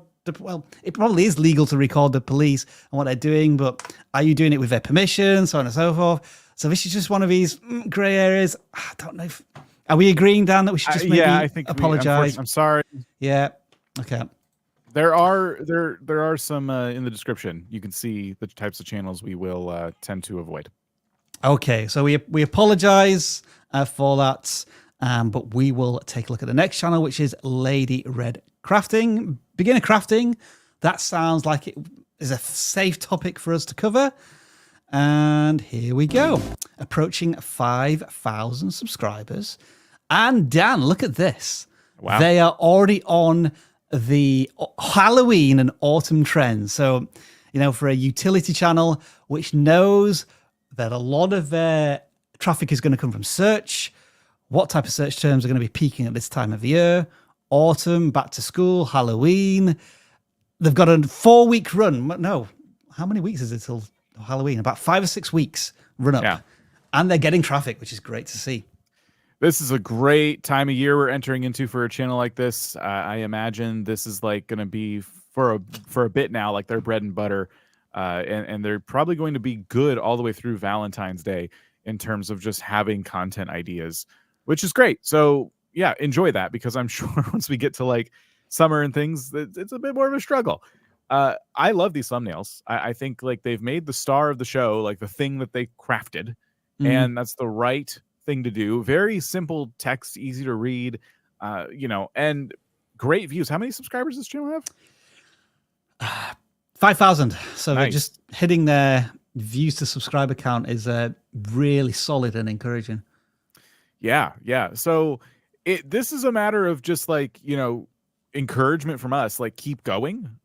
Things are looking really, really strong here. I'm trying to think of broad appeal items that you could make, maybe things that are more for like convenience. Like I'm seeing that that tray, the tiered tray. Like maybe there are items that you can, you know, that solve a simple problem that you can make, or things like that. Things that would kind of bring in even more new people to the channel. Yeah, lately it seems like they've leveled up quite a bit. What I like about the thumbnails as well is that they're just delivering the outcome. Like, this is what you're going to have, get, be able to sell, be able to gift by the end of the video.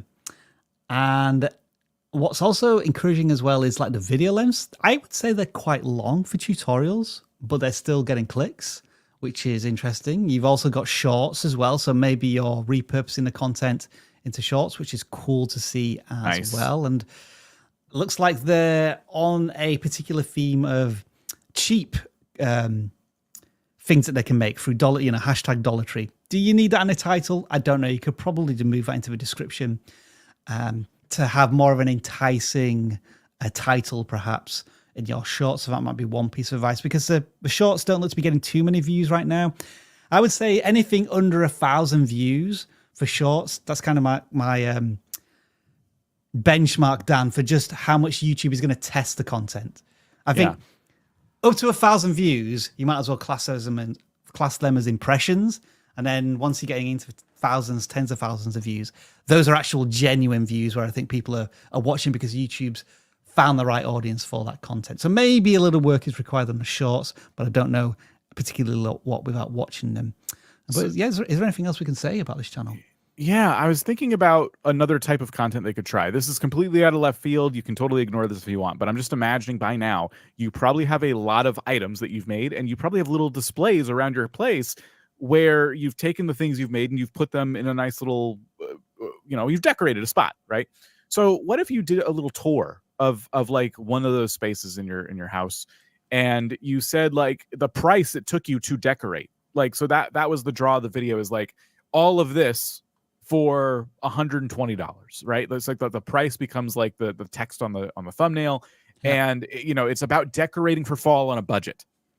That could be a good entry point into the tutorial videos. You could say, and I made this, and there's a video on it. Like, you have the videos appearing, like maybe as cards or something. Like, you have some opportunities here now to try to cross promote your own content by, like, maybe getting into the decorating space a little bit. It could just be community content, like people who are just your fans might watch it at first, but who knows? Like, that could just be an idea to explore if you are coming to us thinking, like, what else can I do besides just tutorials? That could be something you try. Lady Red Crafting there. All right, Dan, I think what we're going to do for the next one is we're going to do a community channel audit. So I'm going to pick out the number. This is going to be a gaming channel, 209.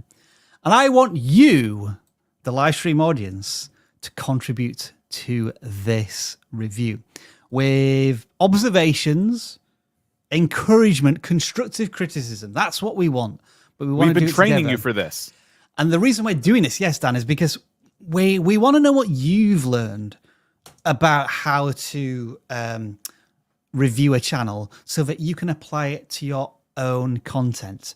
So we have Ensar Gaming. They have 5,000 subscribers.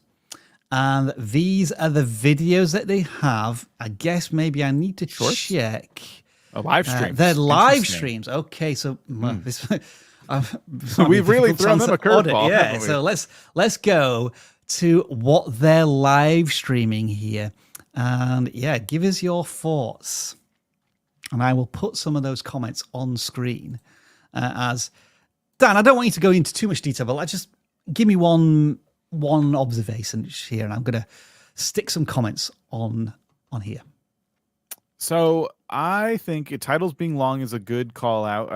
For live streams, it's more about, like, can you come up with a goal in your streams? Something you are trying to reach by the end of the live stream, because that makes them so much more clickable, even when they become VODs. So that would be one thing. And then thumbnails are very repetitive. Can you have a thumbnail that kind of explains that goal a little bit? So you will be handcrafting thumbnails for every live stream. But if live stream is your bread and butter, it's worth it. It's definitely worth it to do that. There is some good observations here. Nice channel banner. I thought it was fairly decent. One here, the thumbnails don't grab me. It's just his one facial expression reused. I think that's a good observation. Maybe they need to spend like an afternoon getting different YouTuber emotion faces for their different thumbnails. And yeah, thumbnails too cluttered. I would also agree with that in most of these. What they mean by that is perhaps this one where they have themselves in the thumbnail, but maybe too many characters from Final Fantasy in there as well. So yeah, I think the audience is doing a good channel audit here. What thumbnails too repetitive? Some of these are, like Digimon. Those are repeated a little bit there. One here from Airsoft University. The first thing that stands out from the thumbnails is the clutter. Have a hard time knowing what to focus on. Yeah, I agree with that in most of these as well. So I think what's coming out from the community here is a lack of focus, and thumbnails need work on them. And these are things that are outside of the specific auditing of the live streams. What I'm just curious about here is they've got 5,000 subscribers, and I want to know maybe how they achieved this. So there's nothing in the live streams that would tell me why. Are there any shorts that went super popular? So they have several shorts that have thousands and thousands of views, and they're all Minecraft, and they're all, I think, in a different language. There's a mixing of titles language here. Let me just check. Okay, so they are using the titles. Have the name of the game. We can read that, but then the rest of the context is lost on us. So I guess my question might be is, given your Minecraft knowledge, passion, and success, I don't think you do any Minecraft live streams. Is that all right? They do. They've done a couple. They kind of mix the shifting between 3 or 4 games here. 4, 5. Roblox, Digimon, Suikoden, Final Fantasy. Lots of different games. Yeah, but it seems like Minecraft is something that you kind of broke into. You got pretty decent subscribers from that. It isn't easy to get people to subscribe from your shorts to watch your long form videos. However, it happens. And I think if you take moments from your live streams, specifically Minecraft ones, and maybe that's where they're from, you could use the new linking feature to link back to the live stream where that short originated from. You could just like do more Minecraft live streams. And again, try to come up with a theme for that live stream. Like, why are you playing Minecraft that day? What is the audience going to get out of it? Are you trying to beat some kind of record? Are you building some kind of impressive thing? Are you trying not to die in hard mode or hardcore mode? Like, there's so much inspiration out there for Minecraft challenges. If you are finding some success on your shorts, there's no reason why your long form videos can't also start to grow. That would be my recommendation. Try Minecraft for a bit. Just go the next, bunch of live streams. Should we audit another channel? I think we will. And again, I'm going to open it up to you because that was quite a difficult channel to audit, given it was a gaming live stream channel. We don't often audit those channels. So we'll take a non-gaming channel called WealthManifesto.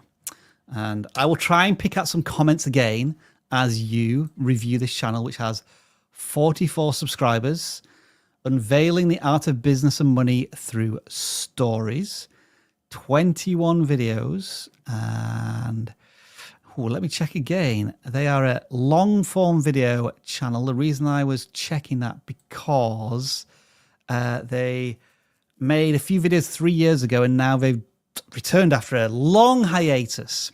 So again, Dan, you throw me your thoughts. I'll pick some out from the channel, from the comments. Easiest thing for us to do in this case would be to look at the last two videos. Yeah. And I agree. I like the thumbnails in these quite a bit. I wonder, like, when it comes to like the name of the channel and exploring money and things like that, I wonder why like the Coca-Cola video is pitched the way it is. I'm sure money is talked about, but it's just not clear in that title and thumbnail. It seems more of like a health video, if anything, because it talks about poison in a bottle. So yeah, there is that. Also, when it comes to the topics on these videos, especially the latest one, one thing that it's kind of hard to believe, but like ChatGPT, for example, is a trend. It was a trend. It's kind of, the hype has died down, and now it is a tool that people use on a regular basis. So are you a bit late to the party when it comes to easy ways to make money with ChatGPT? A lot of people have made that specific video. So there is that too. It's like kind of like getting onto the next trend now is where they need to be, in my opinion. So there's a lot of comments about how they think the thumbnails are pretty good.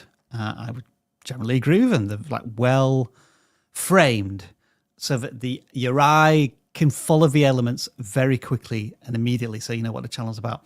I'm curious. I want to click on one of these videos, Dan, to find out what's underneath the hood. So let's do that. Let's do the Coca-Cola one. Oh, don't do it. For years, a corporate giant has held its secrets close, presenting an image of innocence and refreshment. The music.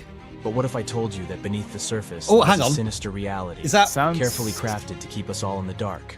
Yeah. Coca-Cola spends endless billions on advertising every year, but they will never once try to sell you on their products.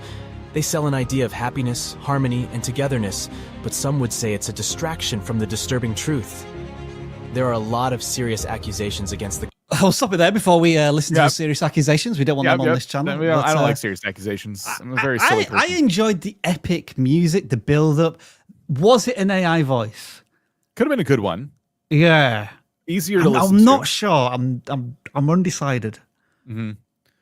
It is a matter of, as soon as I hear a voice that sounds like it could be AI, I always go back to the question of what else about this video could have been made by AI, because AI, if you get it to write stuff for you, sometimes it likes to just say things, and you have to do a really good job as the creator of fact checking. Look at this. Like these two comments are after each other. Voiceover is amazing. Yes, it's AI voice. Like we're even both can be true. Yeah, we're right. It's all right. I did think that logo was familiar. Magnets Media. I think that kind of looks familiar to that channel. Yeah. But interesting. I think there's potential here. I think they've got to make some more videos and just get like maybe 5 or 10 videos out, and then start to get some data and see where you're at. Yeah, use your own logos to make your own stuff. Obviously AI, but the music is incredible. Video looking good so far. So yeah, interesting comments there. I think we need to polish off the rest of these super chats while we still have time. So let's do just that. And once again, as a reminder, the super chats today are sponsored by amazing cube gifts that say vidIQ Max on them. So, Dan, what do we got left for super chats? We did do that one. So the next super chat is So I have a new YouTube Shorts channel a month ago and I have 111 subs. But in the last 30 videos, I don't get any impressions. They are all 0. Why? Without looking at the channel, we can really only speculate. But I have seen this now on numerous Shorts channels, Dan, haven't I? When we're auditing and I say, but why all of a sudden is this channel not getting any views whatsoever? Because Shorts need views as a way to test the content. Could there be some form of shadow ban on the channel? Could it be that it's AI content and YouTube has decided that this channel is not worthy of an audience? I don't know, but there must be some reason that cannot be explained by us for this happening.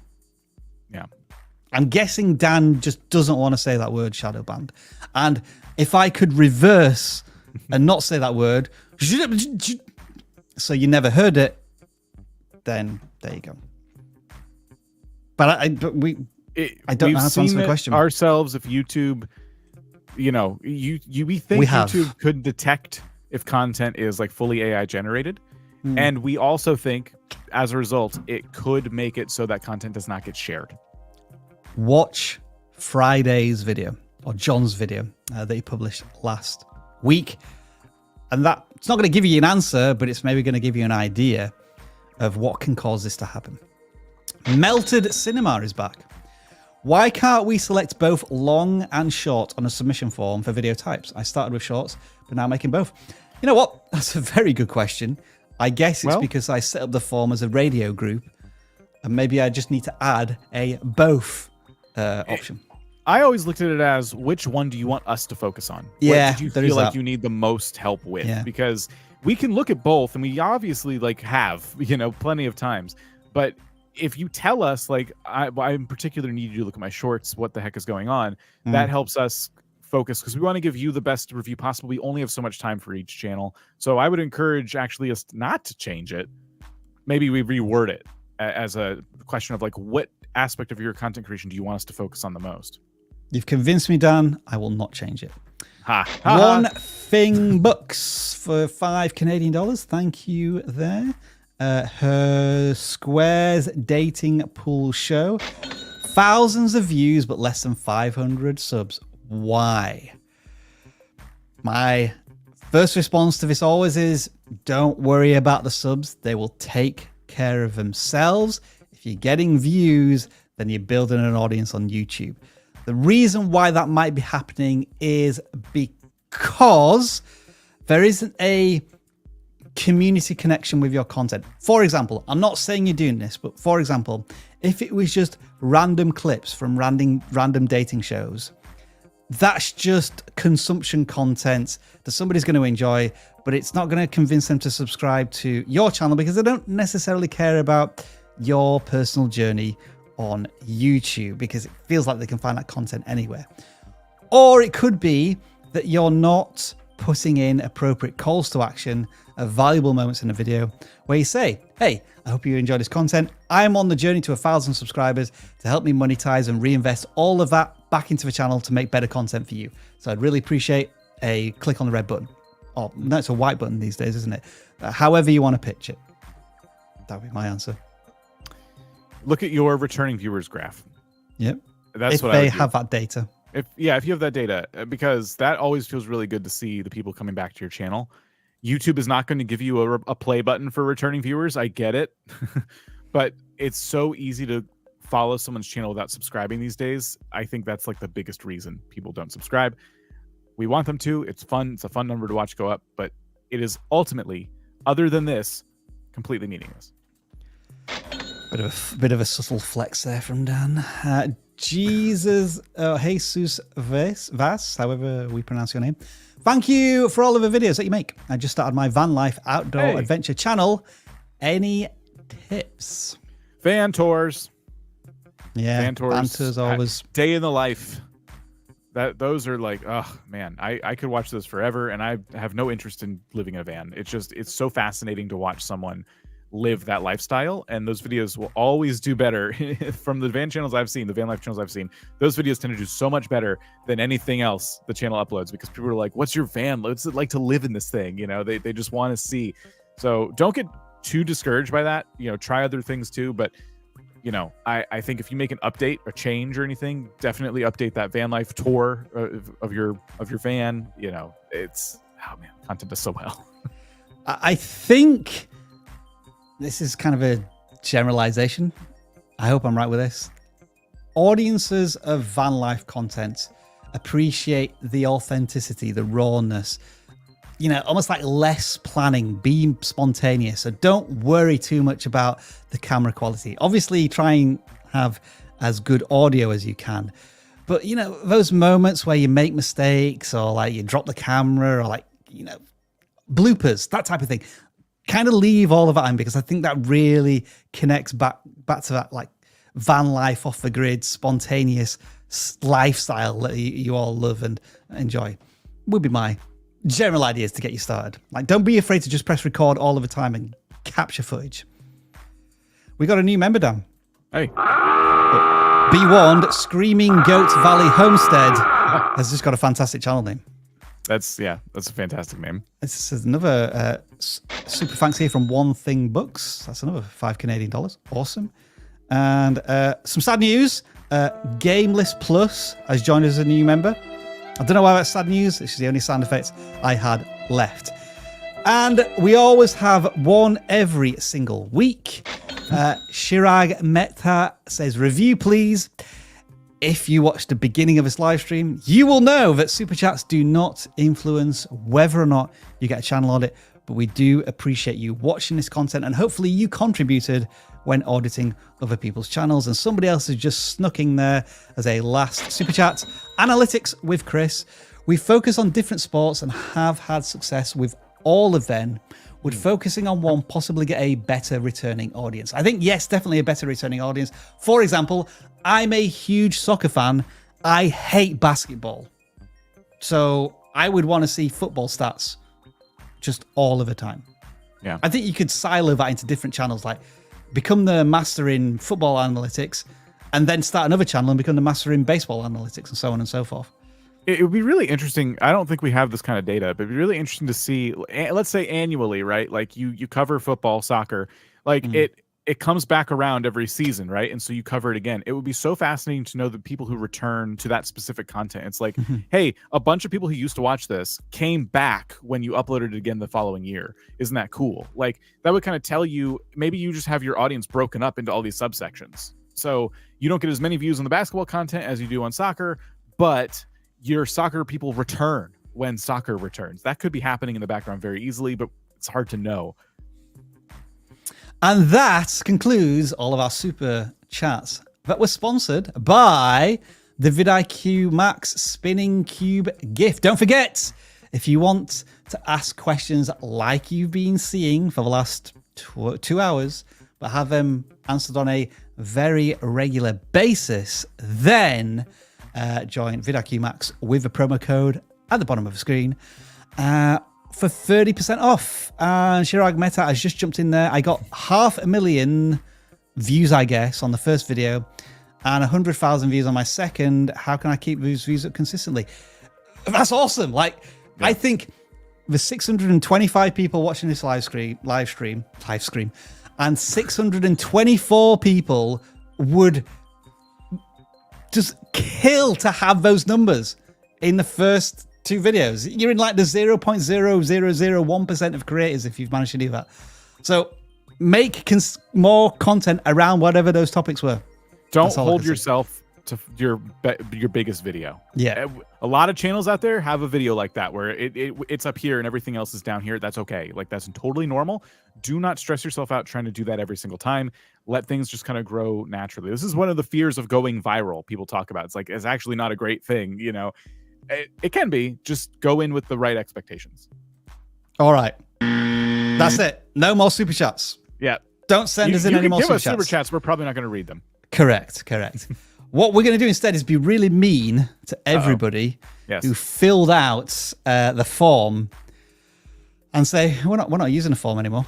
No, that form is stupid. We're going to use our giveaway tool from StreamYard. All we need, Dan, is a hashtag word for people to use. Hashtag bye-bye claw. Right. Okay. I've got to spell it correctly. Bye-bye claw. So B-U-Y. You need to type in this message in the chat. And once you start doing that, you will see that the entry numbers bye-bye chat increase. No, bye-bye chat is not going to work. Bye-bye claw. Look, that's what's happening, though. We got 2 entrants. Should I just draw these first 2 entrants? Oh, we got 22 now. Goodness. We've just destroyed the chat. Well, we broke YouTube chat. Oh, well. I'm sorry to anyone who was hoping to have a conversation today. You can join our Discord. We have a Discord. Yeah. You see, in vidIQ Max, this wouldn't happen. Yeah.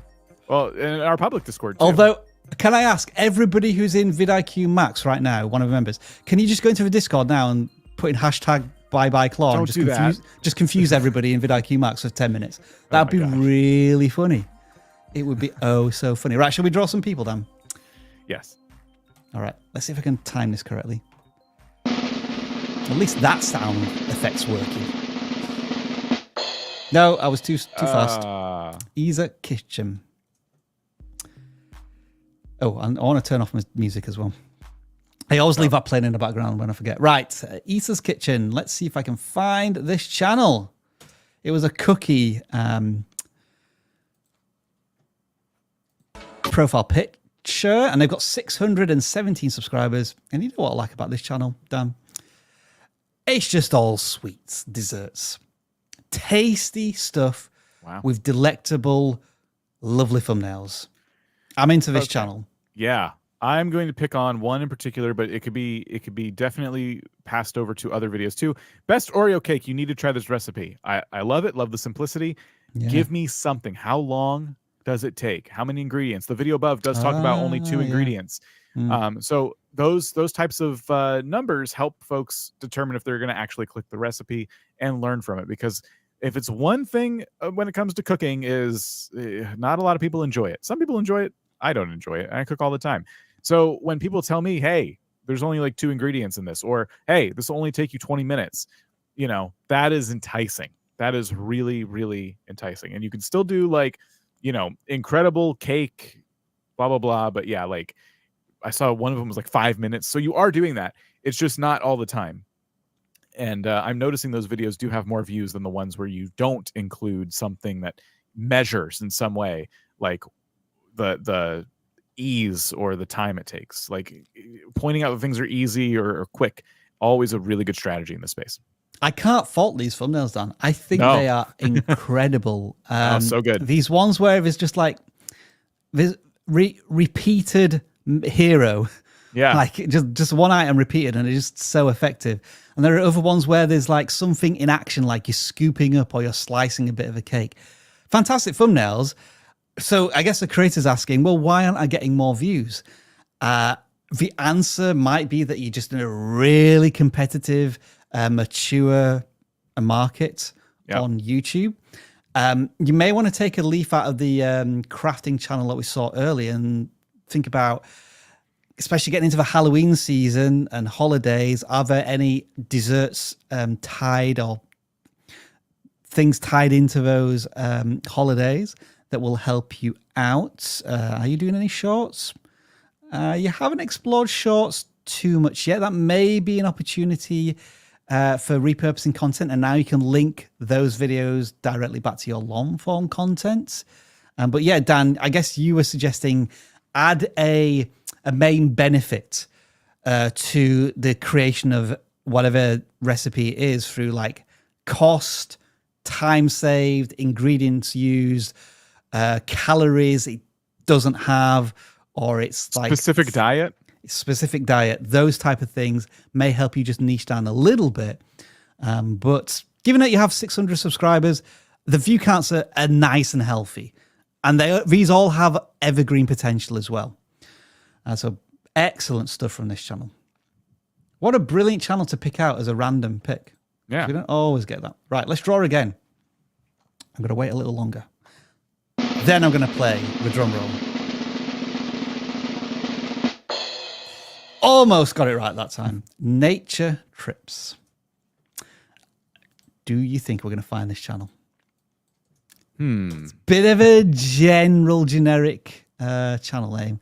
I'm going to have to filter by channels. Oh, he's there. I've just seen him. Right, there we go. Nature Trips, 400 subscribers. 1 minute to wow you.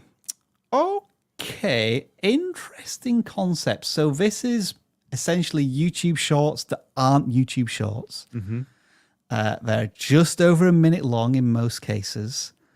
And the challenge to yourself as a creator is that you want to try and wow the viewer with 1 minute of spectacular footage. Interesting concepts. Yeah. They have been trying this for a long time, though, and it doesn't seem to have made an impact. The latest video, though, broke away from that and did pretty good. It has slightly more views, yeah. So maybe they have abandoned this idea for the time being. Are they doing shorts as well? Yeah, they are doing shorts, but again, not much traction there. Curious, I just want to click on one of these to see if there is any voiceover or if it's just like a montage, musical narration. So there is music. I want to talk over it to make sure that we don't get a copyright claim. That doesn't really work too well, by the way. You don't think so? Right, okay. So there's more music. This dude's relaxing. No voiceover, though. Okay. So, yeah, I guess it kind of comes down to like, hey, you're seeing some really cool places and you're taking some incredible footage with you. So cool. But it is that reasoning, right? Like, oh, but what can you tell me about it? Like, what if I was traveling there? Is there anything I should know? It kind of, I have that desire to like learn about this place, and I'm not going to get it from this channel, at least from those particular videos. I know I suggest that a lot when it comes to these types of channels. It's kind of like, otherwise a really difficult space to compete in, because you're doing like videography in these really cool locations, but then you're coming to us and saying, well, how do I grow? It's like, well, there's not like enough there, you know. It's like, it's good. I like seeing those images, and if I was traveling there, yeah, that would be kind of cool. But ultimately, if I'm about to travel somewhere, I'm going to look for tips. I'm going to be looking for places I should go visit, and I want someone to tell me why I should do that. So maybe it's just the kind of person I am, but that's the kind of travel channel I would look for. Maybe what we should do is try to find similar content in the space, and that's why we don't really have time to do that. But this channel should be going out and researching who are the top players in this space that don't put their voices on videos, because that's the alternative. Oh, look, they're actually talking in that video. So, yeah, so this is the 8 minute one, which probably does have a voiceover on it and narration. Yeah. Okay, cool. So that points to like a more well-rounded channel, which is pretty cool. I love the footage. Like, so good. Like that level of talent, like that's great that you have that. That means your videos are always going to look really, really good no matter what you do. Use that to your advantage for sure. Do you think this is maybe worth having another go at, but saying removing 1 minute to wow you, maybe interpreting that in the title more, and then the thumbnail just has the text in an artistic way to describe a location? Yeah, like incredible. Or is it a dead idea? Well, some of those videos have some pretty good views, but I was looking at the title of them, and it more or less points to a specific location. Like there's one about a waterfall. If you scroll back down, that's this one. Yeah, that's the solitude of a secret waterfall in the Philippines. Like, ooh, secret waterfall, and it just looks really, really pretty. So that video did really well, and I think maybe it's the fact that it's a secret place might have gotten people to go, oh, okay, what's this? I didn't, maybe I'm going there at some point. I want to go see this. So might depend on where they are and what's fascinating about it. But yeah, the text on the thumbnail still, I feel like that's never selling the video. 1 minute to wow you is like not going to sell anyone. So there were some random tips in there. Hopefully that was helpful. Let's squeeze in another channel from all of you who filled out the secret word. And I think, Dan, we may have just doomed ourselves with a music channel. Oh boy. Let's see. Musica and Magica. No, maybe I haven't. Maybe it's not just a solely a music channel. Okay, the supernatural power of music. Eric P. Dollard, part 8 of 12.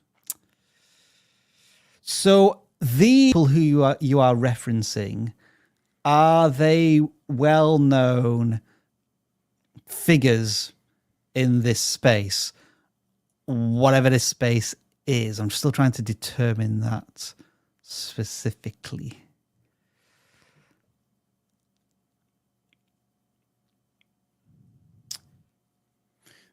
I think the big issue is that these don't look like music thumbnails to me. What's going on here in the videos as well? I think it's really powerful. We have a question in the chat room. They want to know some information and how this conversation can relate to the Coral Castle. So what is this? A podcast? Yeah, like a call-in show podcast.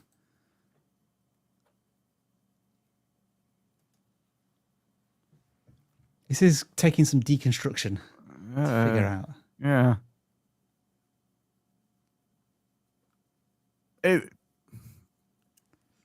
We kind of do this every week, right? We look at channels, and our job is to try and understand what those channels are, and very quickly. And we do it that way because that's your job as a creator, to get someone to understand what your channel's about as quick as possible. You don't want them to sit here and think too long. We'll take the time to try to think about it, but the other viewers will not.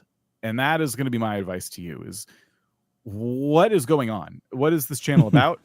And that is the question a viewer is going to ask themselves as they scroll through YouTube. And they're not going to take the time. That's the problem. They're not going to sit down and go, well, wait a minute, let's give this a chance.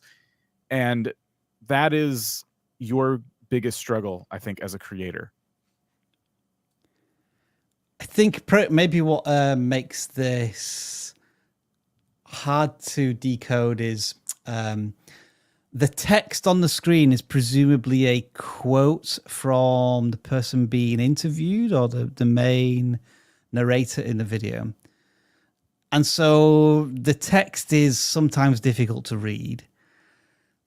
And there's generally at least 10 words per thumbnail.